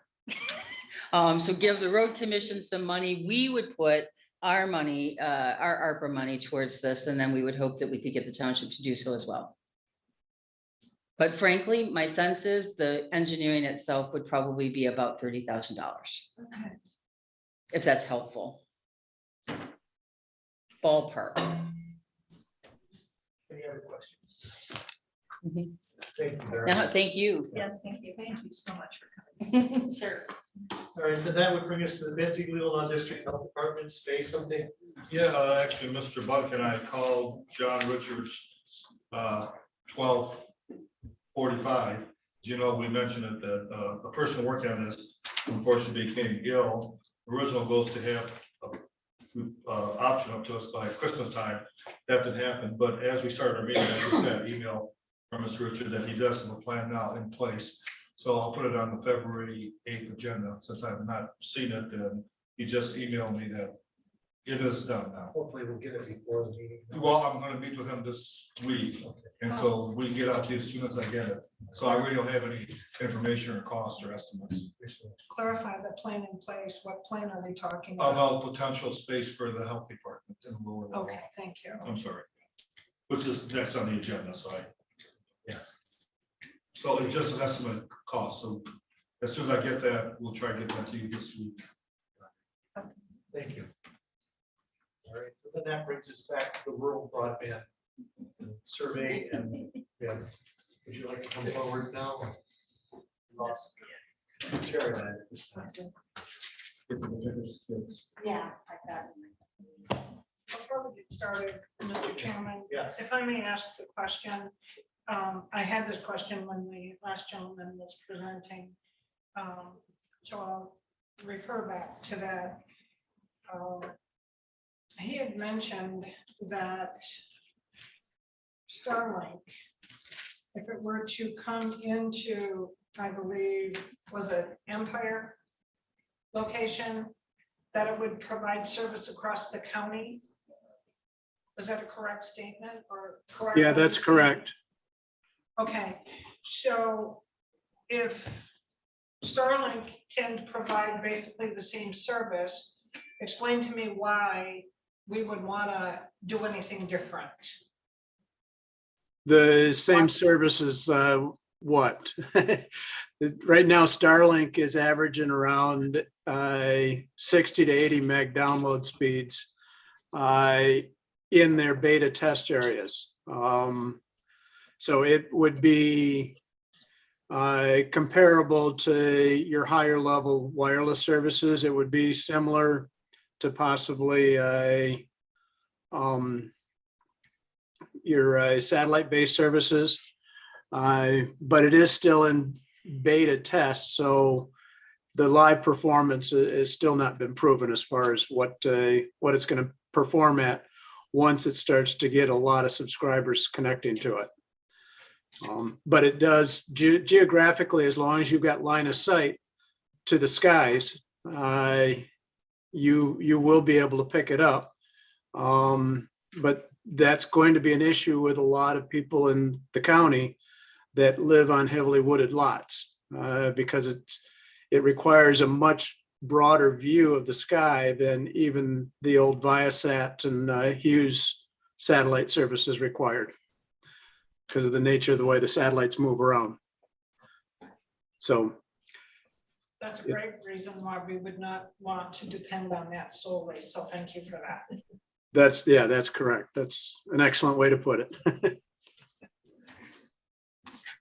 Thank you. Any other questions? Pardon me. Go ahead. Hi, my name is Dan Sullivan. I'm here representing Point Broadband as the general manager for the Michigan operations. And I've got my colleagues on video, David Ficken, he's our strategic vice president of strategic growth, and Ryan Peel, who's our director of engineering. And we've been introduced to Leelanau and the challenges that you have through our friends at Cherry Capital, who've obviously are really in touch with the community and some of the challenges within the community. And we've had an opportunity to work with them over the last half of the year and build up a relationship, and that's what led us to be here today. So I'm going to spend just a couple of quick minutes introducing Point Broadband. Then I'm going to hand it off to my colleague, David Ficken, he and Ryan have been working very closely with Chris as well as Cherryland in building a proposal to put forth. David, if you can go into presentation mode. So who is Point Broadband? We're corporately based in Opelika, Alabama, and our sole mission is to bring fiber broadband to rural communities such as the Leelanau County community. We do have some wireless assets that are held over from some acquired companies. So for instance, here in Michigan, we've acquired Casair, which was based in Stanton, and we've got about 8,000 wireless customers. We maintain that network. We'll actually grow it a little bit because of some cap obligations as well. But our mission really is to bring fiber solutions to rural communities. This is our sixth year of operations. That's right. And we've got operations in 8 different states, 5,500 miles under management, and roughly 60,000 customers over the last 6 years. We spend a lot of time meeting with many counties and communities and electrical co-ops and in ways to try to solve the digital divide challenges that we have. And again, the thing about fiber is, you had the question about satellite, is fiber is the best technology in the industry right now to be able to bring long-term broadband services to both resident and commercials. David, can you move to the next slide? So here in Michigan, again, in 2020, we acquired 2 companies in central Michigan, Cass Air, as well as Virgin's Broadband. So all told, we have about 80 full-time employees. We also work with approximately about 100 different individual contractors that will do a lot of our build work as well. So about 180 total folks we're investing in. We've got about 15,000 customers. Last year, we built into several communities. We completed a build into Alma. We're in the middle of building in Greenville. We expanded greatly in our Lowell property, and a few other smaller communities, well, Everett, as well as a community that we built into. So we invested 11 million of private equity into those builds. This year, right now, we're kind of at the tail end of our budgeting process, but we've got 22 million budgeted to do about 20,000 new homes passed, predominantly all fiber technology, a little bit on the wireless again because of some of our CAF obligations as well. You know, and we're attracted to Leelanau again. We've been friends with the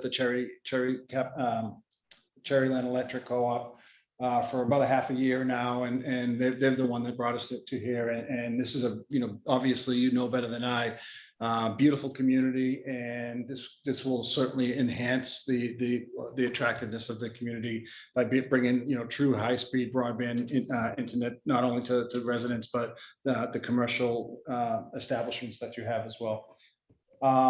Any questions on who Point Broadband is before I hand it off to my colleague? Great. David? Got it. So thank you, Dan, and thank you to Commission for allowing us to spend a few minutes to talk about the proposal that we've been developing. And again, a real shout out to Chris at DCS Technology, the work that they've done to really help position the need and understanding of what's going on. Again, as Dan mentioned, the role that Cherryland Electric has played and offered services and help to promote broadband throughout the peninsula and throughout the area. All of that work and with the LIFT team has come together to really create the proposal that we're going to talk about today. And as we presented it to the Commission, this is a broad scale focused on what we call the peninsula. And I'll talk about the difference in the east and the west, kind of where you see the blue lines and where you don't. And it really ties in very nicely to the work that Chris has done. But overall, we would propose to serve almost 7,772 residents with direct fiber connection, gigabit service, as Chris mentioned in his report. It's over 300 miles of fiber, which are represented by the blue lines there. And we'll dig into these maps a little bit. I know you probably want to see a little bit closer look at that. We'll do that in a second. But the focus of this is really on the eastern part of the peninsula. If you refer back to Chris's presentation, the Solon, you got that line that kind of divides east and west between Solon and Centerville to the east, and then Castle and Cleveland to the west. We've excluded that western portion because if you'll remember his presentation, you've got a lot of RDOF government money and work being done by charter to solve a lot of that. What you didn't have was a lot going on the eastern side and up into the peninsula, if you remember his maps. So we focused on trying to put together a project that dealt with those unserved communities. And we believe we can successfully bring a direct fiber connection to about 3,100 of the 5,000. So a good 60–70% of the ones that you guys are trying to get to, we can knock out with one project up as we go from the bottom all the way up to the lighthouse. What's interesting about that is in the process of bringing fiber to those communities which desperately need it, we will go through a lot of communities that have some level of service but don't really have a gigabit fiber solution. So we'll be offering an upgrade to a number of residents, as you see, as we come up basically in the Elmwood and Bingham area. As we come up that side of the peninsula to tie the network together, it didn't seem prudent to just go right by there. We might as well serve those folks. So while the focus has always been the unserved, as identified by the study, it actually creates a benefit to everybody on that side of the county because we'll be coming up through there and we can serve a lot of folks. So that's the scope of the presentation of the proposal. Talk a little bit about the map itself. I just took that same peninsula map and I divided it into kind of a southern portion and a northern portion. I'll just let you guys digest that for a little bit because everybody's going to kind of see, well, where do I live? And I know that will come into the questions when we talk a little bit later about what's being served and what's being not. What we did exclude was any large concentration of charter activity that we didn't need to go needlessly to go search out and compete. If it was being served, that's fine. We excluded the Cherry Capital area that was built. We excluded the 186 area that was already built. But where those areas stopped and we could pick up those unserved residents, we did that.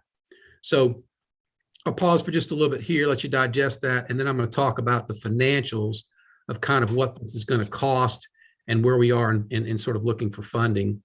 And then we'll come back to this. And Ryan, who's our engineer, is on the call with us as well. So if we need to go interactive and look and drill down, we can do that too. So that's the focus of the proposal.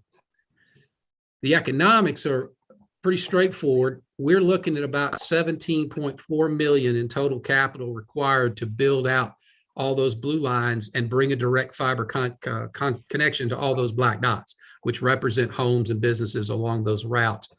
That 17.4 is broken into two categories. What we need to construct the network, that is get the blue lines built from north to south or however we end up starting, but essentially to cover that whole area.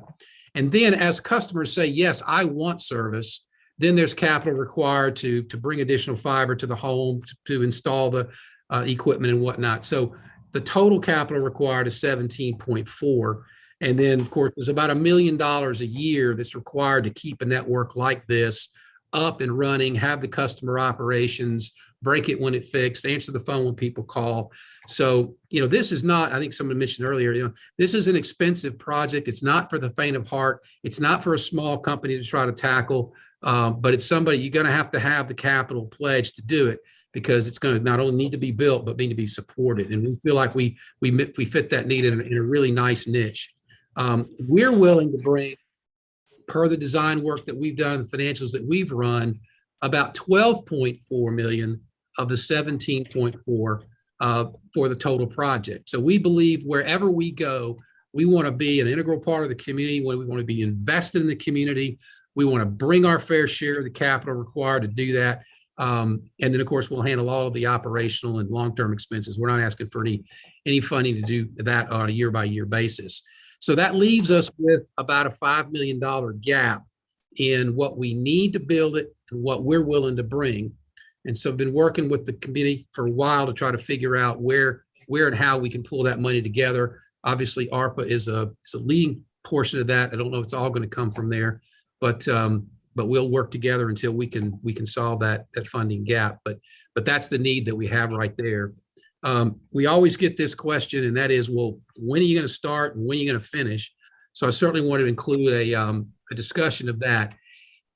It's pretty straightforward. Again, if we get approval early in 2022, so if we're in the January, February timeframe and say, yes, we found the money, we want you guys to go forth and conquer, we'll start about a 90-day cycle at that point to kind of finish up the final design and start to do permits. We need permits with the county. We need permits with Cherryland. We need to go through that process. That, I believe, is going to go pretty quickly because everybody's teed up to help, and that's part of being partners in the whole thing.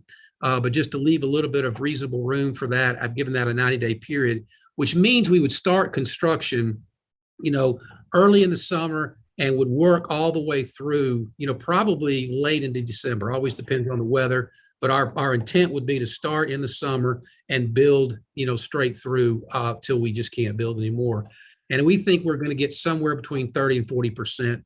I put 30% of the low end, but somewhere between 30 and 40% of the project built in this year, which would, cover those residents we can touch. And then with all the permitting and engineering and all the front loading work being done, as soon as we can get back out there, March or so, and we can just build for the rest of the year, I think everyone's pretty comfortable that we'll finish up the whole thing by 23. So you guys have a goal of fiber connection to everybody in the county by 26. So we'll be ahead of that for this portion of the project. And then, we'll be active participants in the community and active participants of this group and, try to figure out how to keep going after that. But this is kind of the initial project that we think makes the most sense, gets the most people, and of course, gets the most bang for your buck and our buck at this time. So that really concludes the presentation portion. With happy to take all kinds of questions. And then if we need to, again, we can talk to Ryan and try to do any more with the maps, whichever direction you guys want to go in.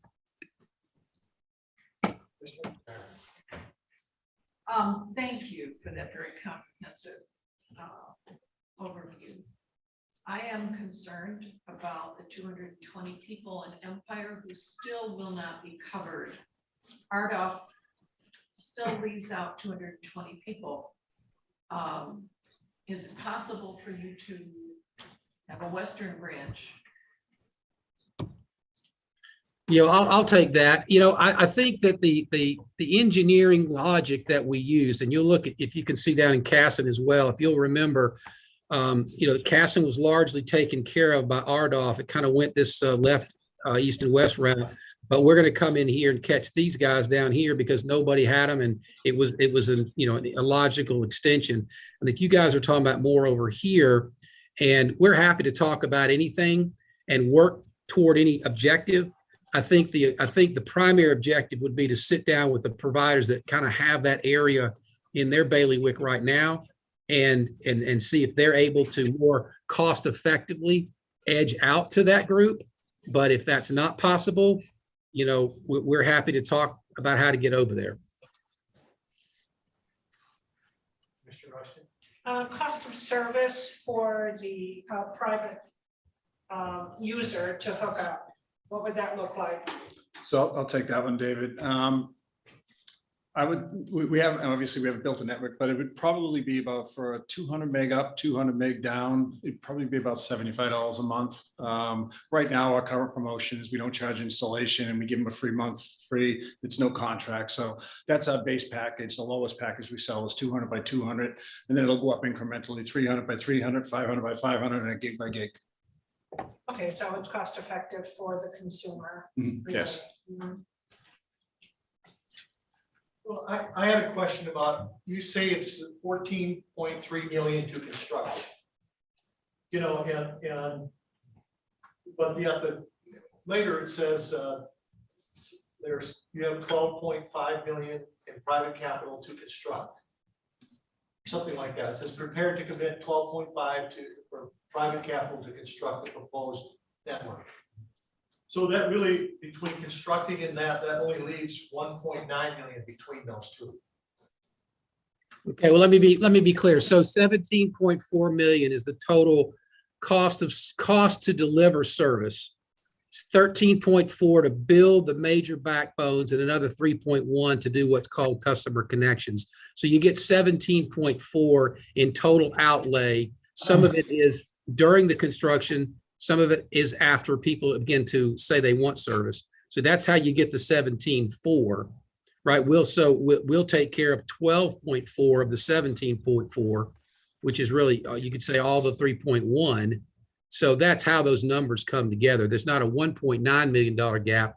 It's the $5 million gap between 17.4 and 12.4. Does that make sense? There's absolutely no cost to the customer at all, and they'll be hooked up. That's what you're Well, saying. right. We would probably have a nominal $99 charge or whatever. That's typically what we do. I mean, Dan, it's his market if he wants to do a promotion, but what we're not doing is, there has been some conversation, other providers, other places in the country, the only way a provider would do a project is if someone would offer a substantial $1,000 or $2,500 sort of connection charge. And then if you can get enough of those, you'll go do the project. We're not doing that. We're trying to partner with the county and the Cherryland Electric Pole Group, and let's get a good pro that doesn't put a lot of burden on the subscriber. Does that make sense? Well, it does, but it also it makes it without only us having 4.2 million. It means we could have to use the entire amount or a significant amount of our ARP funds in order to do this, if we charge nothing to the customers and hook them up. So can this be split up into two different, like do one half now and as if extra money comes in, do the other half? Well, that's a consideration that the LIFT group has looked at for the last, I guess, really a couple of weeks on that. And can you just bite off this piece and not do this piece? And I think that I'll let the commission speak and the LIFT committee members speak as to the sort of focus that they've had on there. Our position has been, we want a project that has scale and that holds together as a larger project. We actually need some of the served area in order to subsidize getting to the unserved area. So it sort of all fits together, and it's very difficult to pull apart and do a little bit without commitment to have the other part. Because what you don't want into a situation is, oh, we've passed this money and now these people are going to have it, but these people might or might not if we can go get the extra money. Our proposal to the team was, let's look at what needs to be done. How do we get all of the unserved or almost 95% of the unserved done in this group? And then we'll go get some extra money if the ARPA money is not sufficient to cover it. And I'll, again, defer to the LIFT team as how they view that from a priority perspective. Sure, I'd be happy to. As David is saying, that's exactly what we've been looking at is, Point has been very forthcoming in saying they will take a pledge. But we know the money we have, and it's a discussion today in terms of how much of that can go towards this project. And the LIFT committee is hopeful that a fairly substantial amount will. And then what we're left with is identifying the balance to begin. And we put out some feelers. There's a lot of questions, suggestions that are going around on how we might pull together what we anticipate will be the final 1.8 million. But if we look towards spending about 3.2 on broadband of our current ARPA funds, and as I said, if we can identify that and it's concrete, Point is willing to move forward on a pledge and do the entire project. To do it piecemeal, I think David said very well, the problems you run into, who gets it, when, and when we looked at a lot of different plans. And one was just serving the unserved area. But if we do that, the cost goes way up because you don't have the density. So I think what we're looking at covers 3,100 of our 4,113 most pressing underserved portions of our county. And then looking at other options, working with other ISPs towards the western portion that doesn't have a service right now, where we have gaps, but not quite as large a gaps as we have in these other sections. So it is more cost effective to do it this way. So what kind of options have you looked at for the other 1.8 million? Well, Chris could probably deal with this better because he's got it from the technical side, but you do have a couple of other ISPs currently there. He showed you the charter work that's going on. He also showed you the RDOF award that Cherry Capital Connection has. No, I mean the money. Oh, the money. The money. We're working on that. I mean, do you have some valid ideas? I mean, yeah, that's a lot of money. It is a lot of money, and we did send a letter, which is why we were happy that both Representative O'Malley and Representative Vanderwall were here today. Of the billions of dollars they're talking about, we did ask if there's any possibility that they might look for a meager 1.8 million. Since what's interesting is Leelanau County, and this is something that Tom Stevenson has said, who's been an incredible help and with us from the beginning. And we are very uniquely placed right now. There, other than Washington, there really isn't another county that is set up that has the data, that has the wherewithal to move forward and really address this from a factual standpoint. You know, this isn't if we think this is what we need, we know exactly what we need. And this is based on 5 years of work, but it's a culmination of 5 years. And Chris brought this incredible tool of a survey and his incredible knowledge and analysis that we have relied on to really sit down with this project. So I think it's a matter of just letting some folks know and going to our townships too, to see if any of them have an interest in participating and to try and build up the money we need. It may come from a number of different sources. Commissioner Rush. You know, this $1.8 million came in, comments came in about this being the final amount. And you sort of threw a hook in this, and so I'm a bit confused. This particular proposal that we're talking to with Point Broadband. Are you David? David's on, I'm David's Dan. on, and who are you? I'm Dan Sullivan, Dan. Michigan General Manager. Yeah, okay. So the program that he outlined with the blue lines on the east side of the county, that is the project they're looking to engage in from start to finish for this $17.4 million.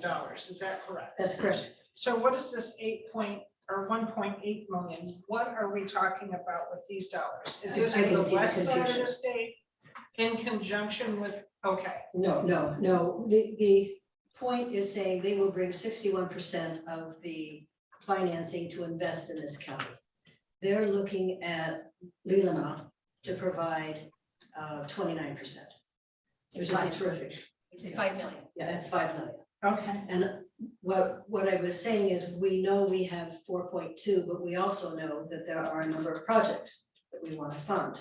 So if we look at something in the neighborhood of 75%, which is what I think most people have been saying we're looking towards, putting towards broadband, that's 3.2 million. So that leaves us with a deficit of 1.8. Okay. But what's the total amount of ARPA money that we're getting? 8.4?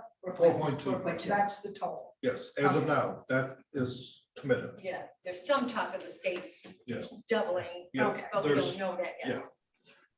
And that's maybe where I got confused. Yes, it can be overwhelming. Okay. So right now, there's at least 5.4 billion in the state, But we federal don't have- money, but but we that's don't- not we have no committed, plan on as that, Mr. so- O'Malley stated, that's not committed. Okay. So you see it's age. Yeah. That's what it is. It's very large numbers. Yeah, it's a lot of. There's a lot of numbers that's Yes. been flying around, so I wanted to have that clarification. No, Got it now. and if I may add one other thing, what was really made this important, this work. I mean, I have to back up and say, probably 6-7 months ago, Eric Baker from Wolverine Power had really planted this initial seed of working out some kind of a relationship with Cherryland to provide the backbone and then an ISP to actually deliver the last mile of service.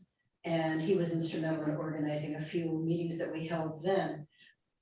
But what's happened, and Frank Sepka was at one of those initial meetings, I have to say, and it's been incredibly helpful and has expressed Cherryland's willingness to work. But when we started down this path, Tom Stevenson, who has been with us since the beginning, really said, I can help facilitate meetings. And he did with Point and with other people necessary, and that brought us to where we are.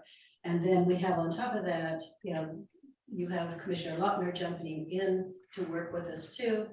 And Commissioner Wessel, who has actually been a member of this, but Commissioner Lautner is very knowledgeable about Cherryland and with the status and has been incredibly helpful moving that piece forward. So Cherryland is interested in participating, but not being an ISP, of course, but just working with Point to try to make this happen. Without them, and without Cherryland, this whole thing wouldn't work. It is utilizing a very valuable cooperative resource that we have in our county that makes it possible economically to do this. Otherwise, the cost would be far greater than what we're looking at.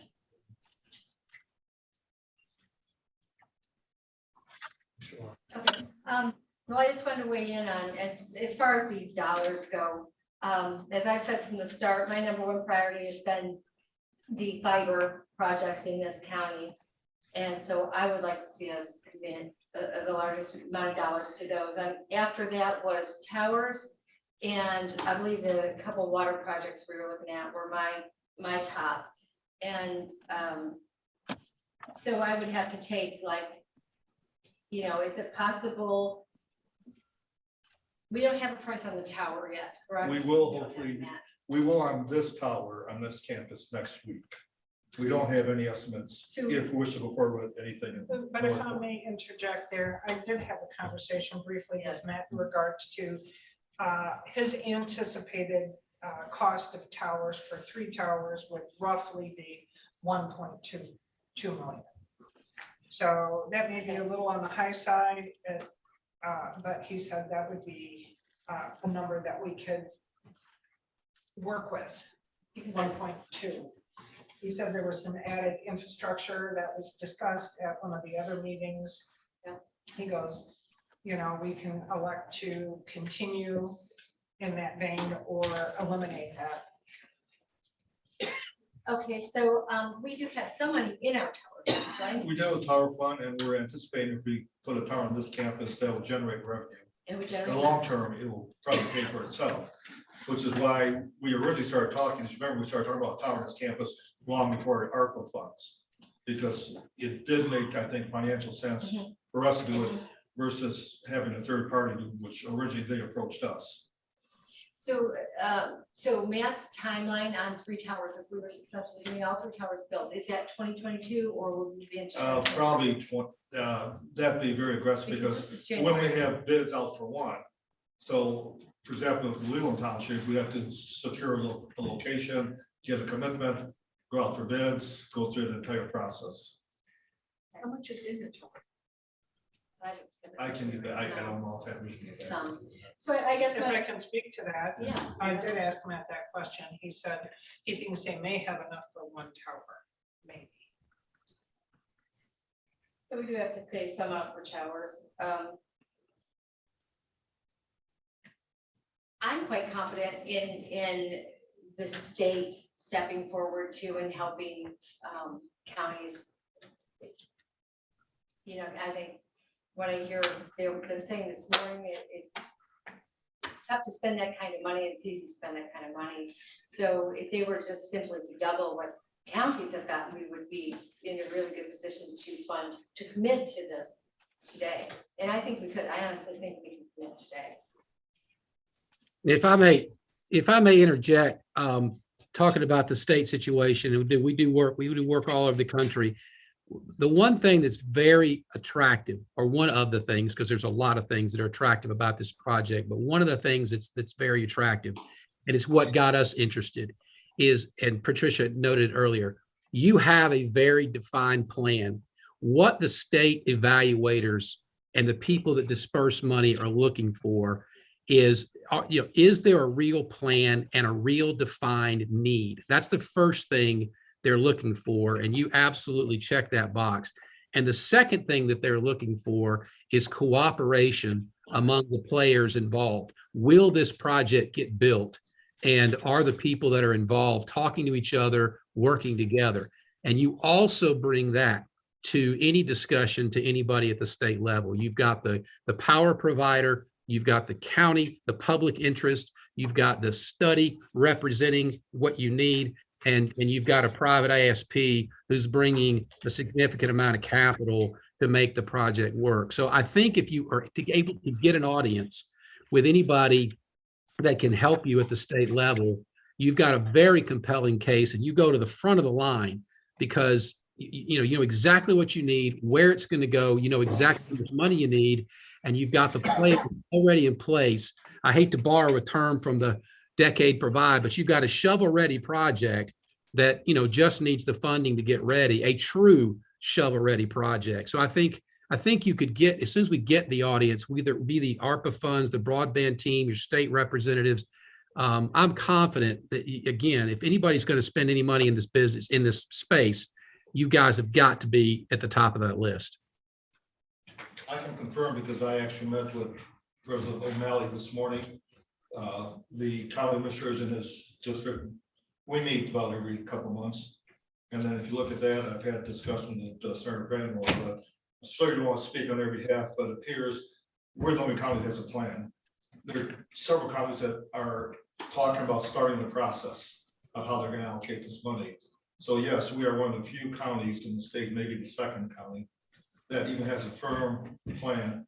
No other county has, to the point where we are, where they have a firm potential plan to go forward. And that would help, because a lot of our state representatives and senators are getting feedback, wanting to know what the next plan are and so forth. But as far as I could tell, at least from northern and central Michigan, we are heads and tails above everybody else in terms of actually having a physical plan. If you read the Record Eagle last week, Grand Traverse County is putting together a committee to look at it.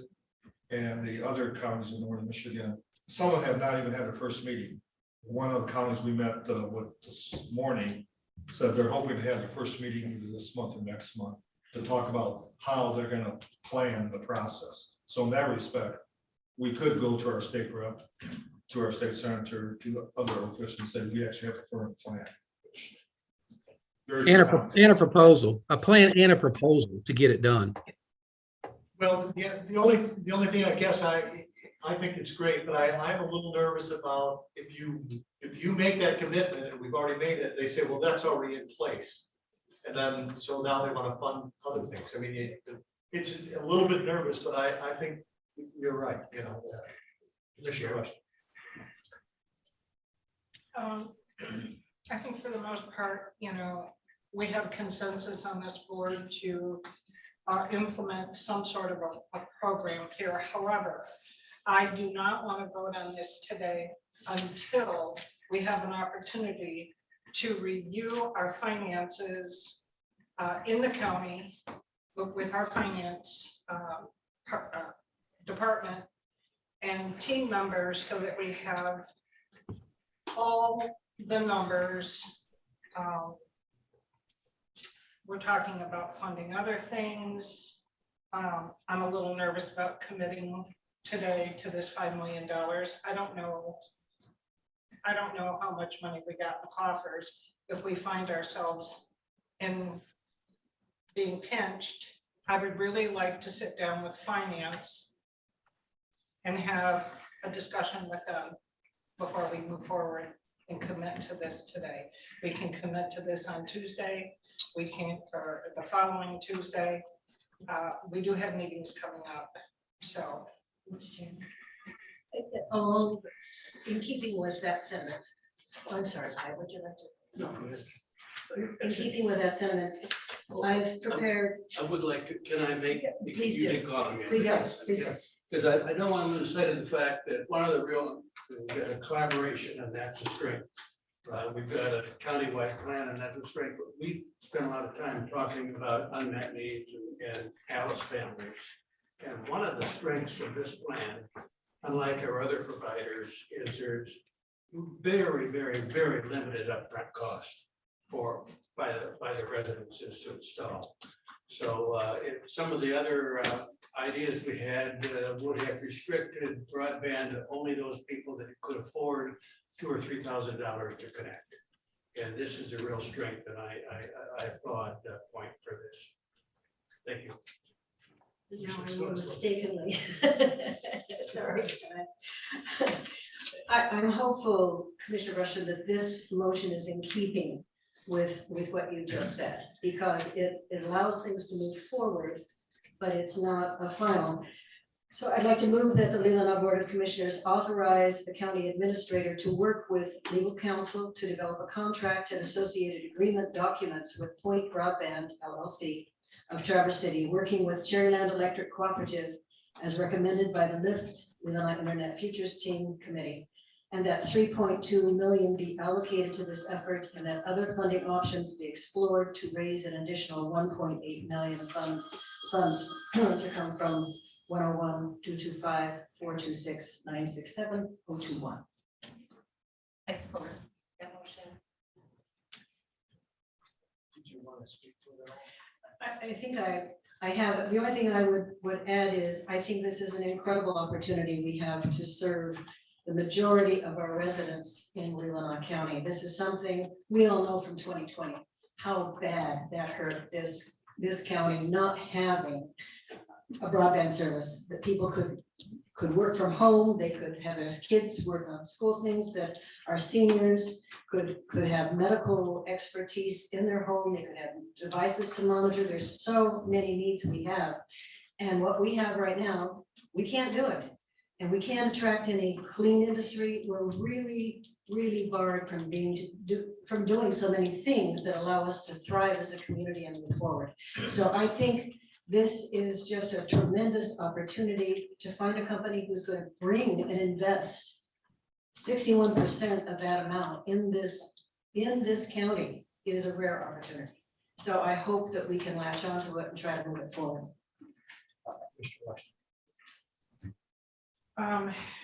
If we commit the 3.2 of the ARPA funds and spend the balance of what, another $1 million on other pet projects, then we are looking at not only this 1.8 million, but we're looking at the possibly 1.2 million for the towers. That's $3 million. Do we have $3 million in our coffers to cover this? We don't know that, do we? Right. I know we're pushing for this today, but personally, I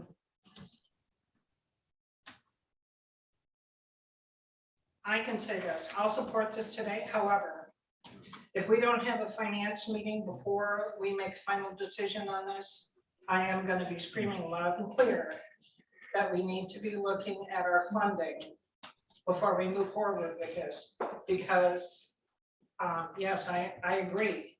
We need to provide service to the community. I don't have a problem with that at all.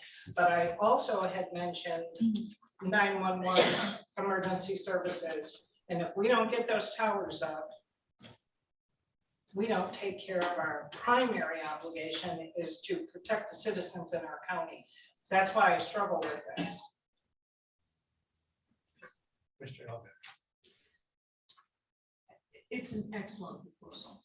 And I struggle because the western side of the county still. So that has to be, if we approve this, I want to see what we're doing to get the western side of the county covered. We still, I mean, this is fabulous. We still have 1,900. This is 3,100 of the 5,000 unserved parcels. So there's still a chunk. And what can we do for those folks? And the 220. Yeah, just, I'm sure you all want to go forward. I'm sure you, but before you final vote, I think you'd want to see the documents before you commit firmly to the 3.2. So I suggest you simply add the word, when it says 3.2 be allocated, be potentially allocated. And that way you get to see the documents first. I mean, it's a lot of money. I think all of you seem to be in favor of going forward to the next level. This motion allows me to work with our legal counsel and with point representatives and probably chairman, come up with documents. With this type of money, I would think you'd want to see the documents right in front of you first before you make the final vote. But I think if you pass this motion and put potentially allocate, that protects you, but also shows point, chairman, and our state senator and representative that you're very serious about this. And I think if you're going to go back and ask them, you can say we're in the process of developing a firm contract to allocate 3.2 million. But I would think you want to see it all in writing, and specifically, for example, are we going to put the money up front, or is this going to be reimbursed to us? Is this a reimbursable? Are we going to hold the money, or are we going to allocate it to the point? We only have half of it right now, so a lot of those issues have to be resolved first. So I would think you'd want all that in the document before you formally vote. But if you pass this motion and simply put 3.2 be potentially allocated, and that way it gives you flexibility to look at the final documents before you take the final vote. But it does show point, it does show our state senator and our state rep that you're very serious about going forward. Mr. Chairman, I'd be happy to add that to the motion. And it does fit. I did send a letter this morning to both Representative O'Malley and Senator Vanderwall and the proposal, asking for their support financially, so we'll see what happens with that, but that addresses Commissioner Rushton's position too, so. Is that okay with the second? It's okay. Go ahead. Thank Commissioner you. Lovett. I absolutely appreciate and support Deborah's comments, Commissioner Rushton's comments on the towers, and because that is a big priority is our 911 services in the county. I just feel like I'm very confident we're going to be able to do both. And when we look at our list of requests for the ARPA dollars, and as you go down through them and really dig into them and tear them apart and look at them, I said before that I feel like the number one thing that we can do for Leelanau County right now is bring in fiber and then our towers. That's been my position all along, and I firmly believe that it's going to help so many of these projects on its own.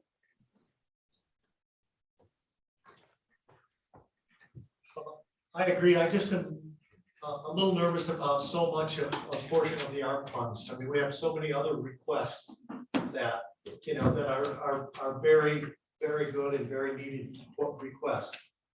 I mean, but I do see broadband as the number one thing that we did talk about. I also see if we do end up getting this installed, when you go to Trevor City, you'll now be backed up maybe to Shady Lane. So, Commissioner Rushton. Yeah, I'm just wondering if this board can commit the extra $1 million towards our tower. Can we somehow add this into this? That would be a separate. Okay. We will have that one firm bid next week for you, so you have the exact dollar amount. Mr. Robbins. I have a technical question for you. In our world, the tech world just changes every day. Do you foresee, right now we need the towers for 911. Do you see the day where 911 will be through fiber? Probably not, because the fact that everything's wireless now, phones and things like that. So I think the 911, I don't think the wireless element of 911, how did you get to your first responders?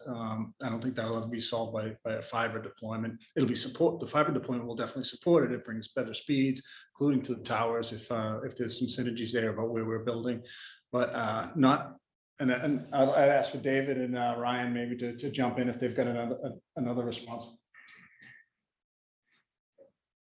Can't hear you, you're muted. Yeah, I concur with Dan. You're going to need fiber to those towers. I think this project will help supplement the radios that go onto those towers. But the mobility of the public service, your police cars, your firemen, your paramedics, those are all going to be, radio wireless controlled. Your call is going to come in, and then your dispatch is going to go out, and that's all I think going to continue to be in a public safety type spectrum and whatever on the tower. But we'll certainly want to bring fiber to that tower and to your 911 centers for sure.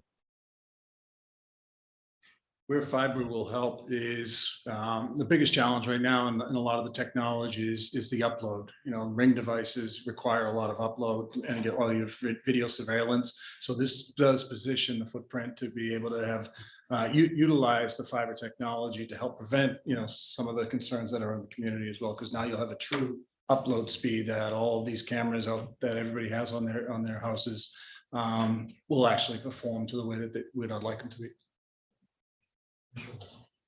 I enthusiastically support this motion, and I'm very confident that we're going to find additional funds.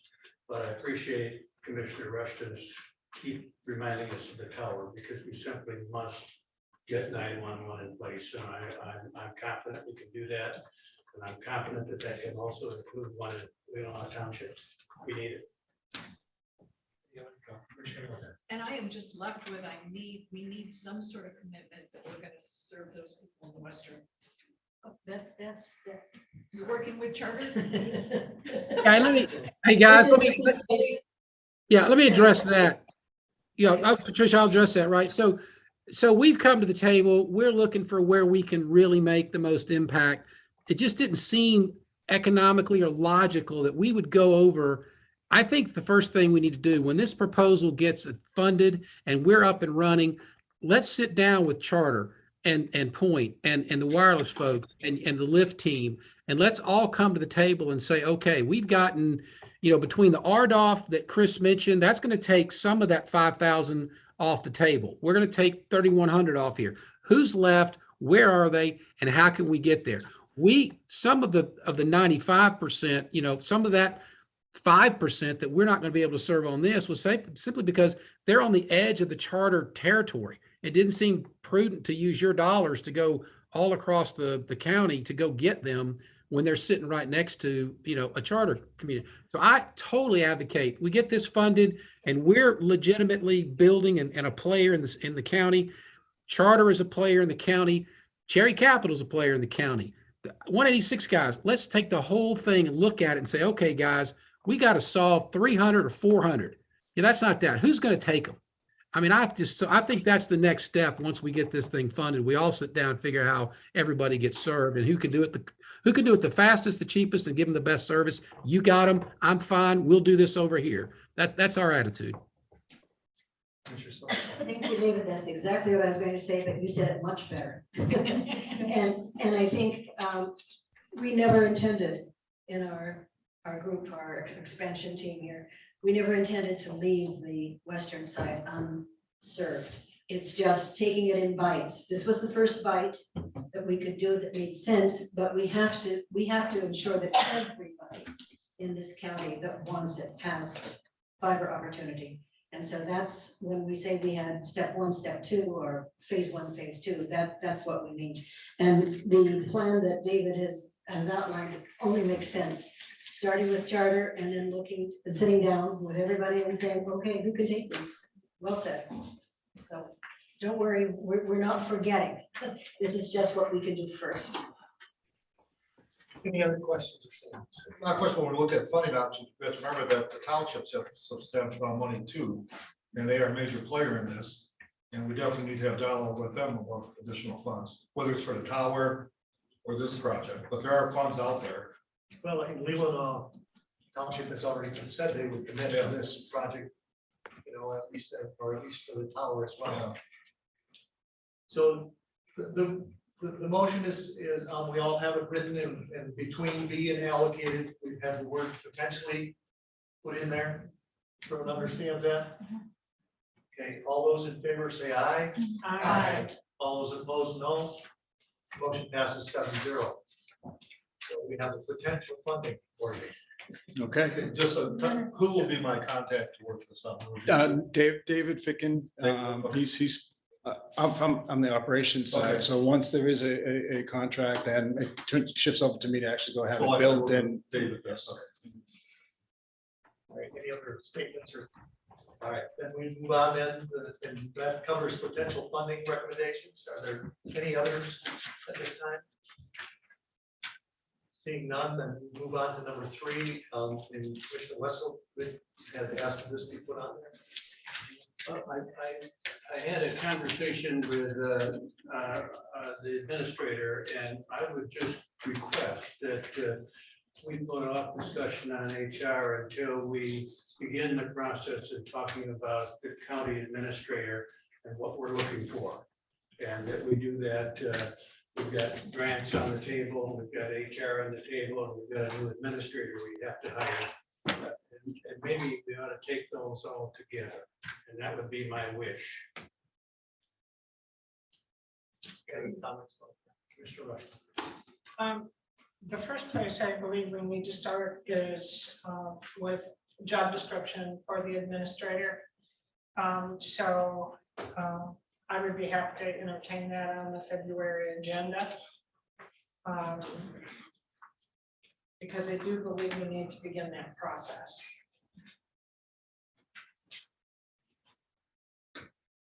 Yeah, I think that's fine. I mean, one of all it takes is one commissioner to request it. Well, I think there's just informal senior support. It does make logical sense that you have a discussion and look at the big picture. Right. Versus piecemeal. In preparation for that discussion in February, could we ask the administrator to do some research on available resources to help us with that process? Whether it's the Association of Counties or it's Michigan Leadership Academy. Well, consultants? Yes. Oh, okay. So that we just have that on the table to consider, and we don't start from scratch. I'd be glad to reach out to them and see approximately ballpark what the costs are. Some counties do it internally, some bring in consultants, and some do a hybrid of both. Then, well, do we need dates, other dates for the next ARP meeting? Well, they have on February 8th, that's at the end of the executive committee meeting. Okay, that's right.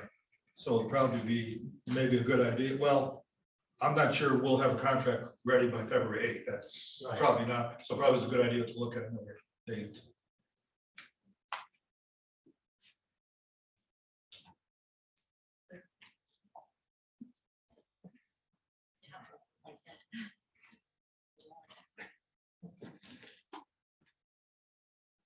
That should all be a contract or have your calendar with you, so. We want to, well, what about Michelle? What about? Why don't I check with her schedule and send some suggested dates, because there are a lot of other meetings taken. Right. But let me get the dates out and I'll give you like 3-4 dates. And then you can look at your calendars and we can finalize it on next Tuesday. That would really be best. That makes sense?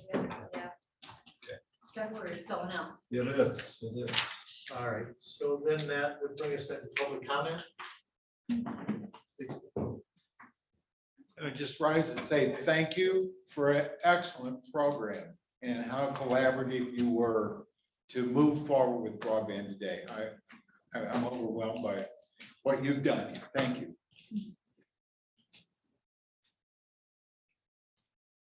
I would say the same for, yeah, You have to come up here and speak. sorry. Used to be ladies first, right? I would say the same thing, from the lift standpoint. I've been on the lifts committee for 5 years. For the record, could you introduce yourself? Jim Bardenhagen. It's been a long time since I've been at this chair, so I forgot about that. I still recognize you, Jeff. Okay. But it's been a long process and we're really thankful that got to this point and we got the momentum to go forward and your commitment to try to find the funds to move it forward. So thank you very much. Thank you.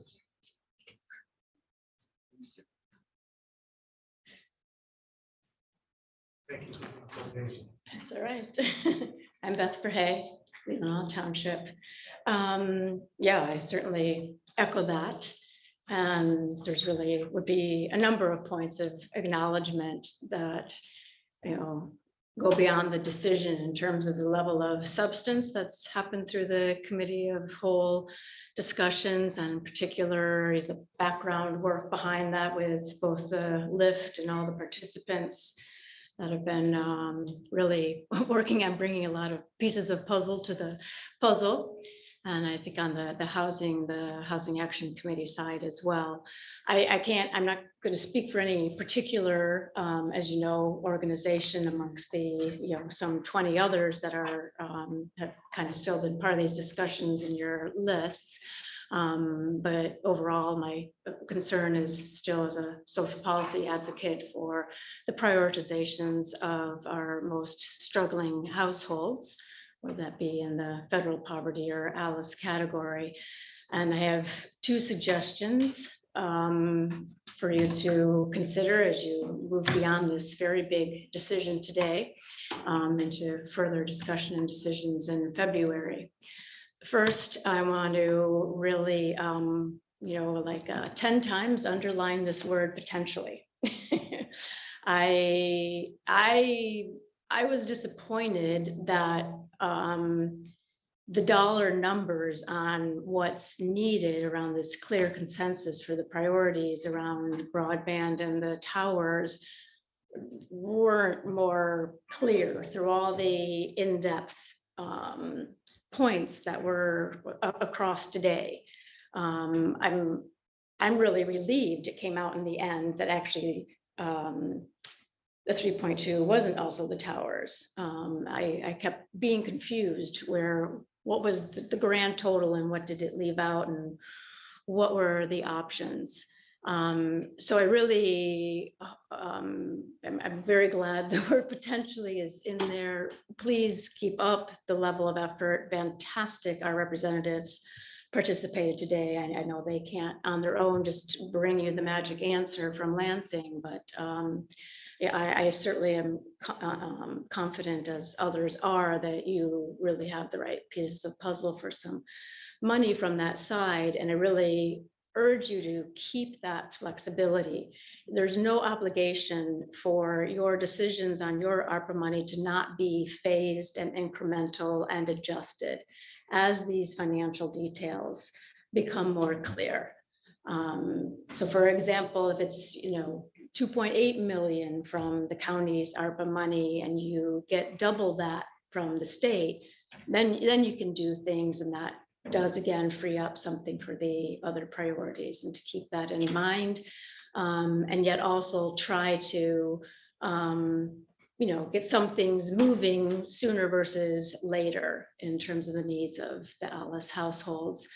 And on that, I would really urge you to focus next on the housing category. I think from your comments on the January 19 meeting, that's where you also had the most consensus. It may differ a little bit around what can be done with getting more done with the land bank, what can be done to incentivize accessory dwelling units that might be available for the lower price point rentals, the more immediate situations for some households around utilities or weatherization. And all of those are super clear subcategories in the allowable detailed charts and everything for the ARPA funds. And the second suggestion I want to make is on communications, and that you really start to prepare what you say back. Not only to all the people that submitted something that was a call for inputs, not in-depth proposals. So it was really important to give the opportunity to ask questions and understand those more in detail, but to the broader public about the level of effort and discussion and research that was put into this, and where, at the end of the day, 4.2 itself only goes so far, even if it's a unique opportunity and where you've had to make difficult decisions and look at different priorities. I just think that's also really important, because there are already a lot of frustrated and disappointed applicants. Thank you. Please come forward. I'll say that. But I mean it when I say it. So there really isn't, I don't think, anything more important than what you all just did. And all of you, I am so proud of all of you for really working through this issue. And in particular, Patricia, you have been behind this for 5 years. And if you did not hear this, you have a tremendous amount to be proud of in terms of being this prepared for this moment. And I think it puts you in an incredible position to talk to Representative Malley and Senator Vanderwall to make sure you can get some additional dollars. I will say that the one thing, thank you, Gwen, for thinking about Empire and Empire Township. But the thing that I heard that did cause me a little concern was Point is clearly working with Cherryland, need to make sure that they start working with Charter as well. But you guys really have a tremendous amount to be proud of. So please give yourselves some applause and some pats on the back. Anyone else, please come forward. Sure.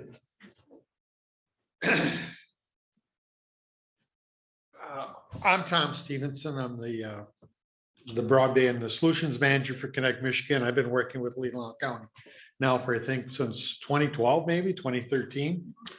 And so, yeah, even before LIFT committee, and you've got to be quite proud of what this team has done. And I'm hoping that I work with all the northern communities in northern Michigan, including the UP, And once in a while I get dragged down to Ohio and Texas too. So there's probably about 70 of them I get involved with. So this is probably one of the top teams I've had the pleasure of working with. And I'm thinking you ought to be really proud of them and also proud of yourselves, because I think as we've talked, as Chet spoke, you know, not many counties are in the position where you're in. And believe me, I'm going to be bragging you up, and this is going to be a good template for all the other ones, because I've had probably 3 or 4 ARPA meetings a week now in counties. And trying to be in the same position, looking for that same idea. And this team has done a good job of directing you in that right position. So, that broadband, I think as far as the funding goes, there is a lot more funding coming up for a lot of different projects. I think that's going to come up in the future. You are in a really good position to close some of those gaps. And also to take care of some of the other initiatives that people have brought up with all this. I think this is a once in a decade opportunity with all this funding to solve a lot of solutions. And I'm glad you're really thoroughly looking at it and thinking about it, but then you're also not afraid to make a decision and move forward. So proud of you. Thank you. Thank you very much. Any other comments? Seeing none, then, are there any commissioner comments? Commissioner Wetzel? Well, Tom just sat down, but I think we would say that it couldn't have happened without Tom working with us for a half dozen years or more. And he's made the connections for us. He's pointed us in the right direction, and he's been wonderful. Thank you, Tom. Anyone else? I have a question, it's probably directed more to Chet. It's about HR. Noticed over the weekend that we posted a position here. Kind of showed me that we really do need HR, because the policy or the job description should say it's 2002. And what I noticed was that the job that we're advertising still has the same duties, or same, it's going to have the same duties that we just eliminated and made another department. And plus the pay raise there. I thought when at some point when we created the finance department, that all our chief deputy clerks are going to be the same across the board pay. So we're advertising that this position is going to make $3 an hour more than our other clerks, plus the duties. So I'm a little concerned. You would have to, you didn't make any motions about the chief deputies. So you would have to bring that up and readjust that. Yeah. Because that's what is posted, that's what the board approved in the budget process for that position. What about the job description?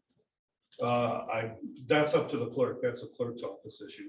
So that job description has not been changed to the best of my knowledge. The job was posted, you're talking about the chief deputy clerk, yeah. So what's posted was in the budget for 2022, and the job description has not been updated. I think that's your question, right? Right. Yeah, so if you want to change the pay scale, that would have to be a board decision. Well, you have the pay scale, but you also got the description. Yeah. Is that position still going to be in charge of payroll and everything? That would have to be changed. Yeah. We would have to approve that change. Yeah, that does need to be updated. I believe the plan was to put on the agenda for this month. I don't know if the clerk has a job description updated or not, to be honest with you. Okay. We've been busy trying to wrap up the year and try to make the transition to the finance department. So I also do not know the answer, but to change the pay scale, and as you know, we talked about during our budget process in 2022 to look at the entire non-union pay scale, because there's various discrepancies in there. Some departments, some positions over 4 years got 9% raise, some got 20%, some got 25% raise. So the whole thing, and the chief deputy clerk's positions have been modified over the years. And so we do want to look at that. Obviously, there's a lot of other issues there, but that does need to be addressed. But in the 2022 budget, that job, chief deputy clerk, was approved at that pay scale. Okay. All right.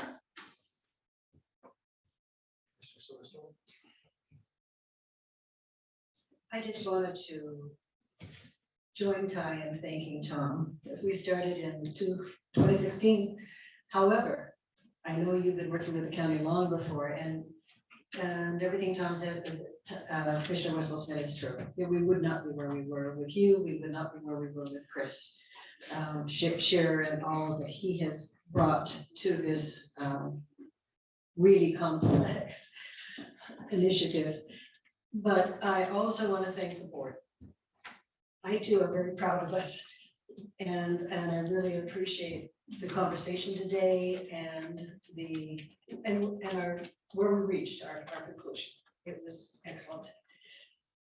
And I want to assure Beth, Verhey and others who brought forward proposals, I'm pretty sure we're gonna get more money. And my hope was always we do something we can do now, that we know will impact a lot of people. And then we're not gonna lose those proposals.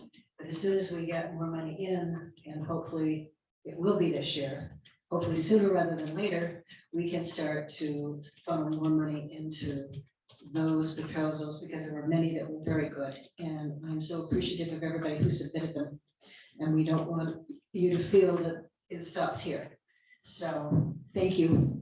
And thank you for your comments. And thank you to the LIFT members who worked on it. We've got a couple here today, Jim Hardenhagen and Doug Ritter. I want to thank Patricia and members of the LIFT team. This was extraordinary work. And apparently we have to thank you as well, but I'm proud of us too. We're not there, but we sure just took a huge step. And I keep on the west side of the county. And housing. I was just a step one, but I have step 2, 3, 4, and 5. Any other commissioner comments? Seeing none.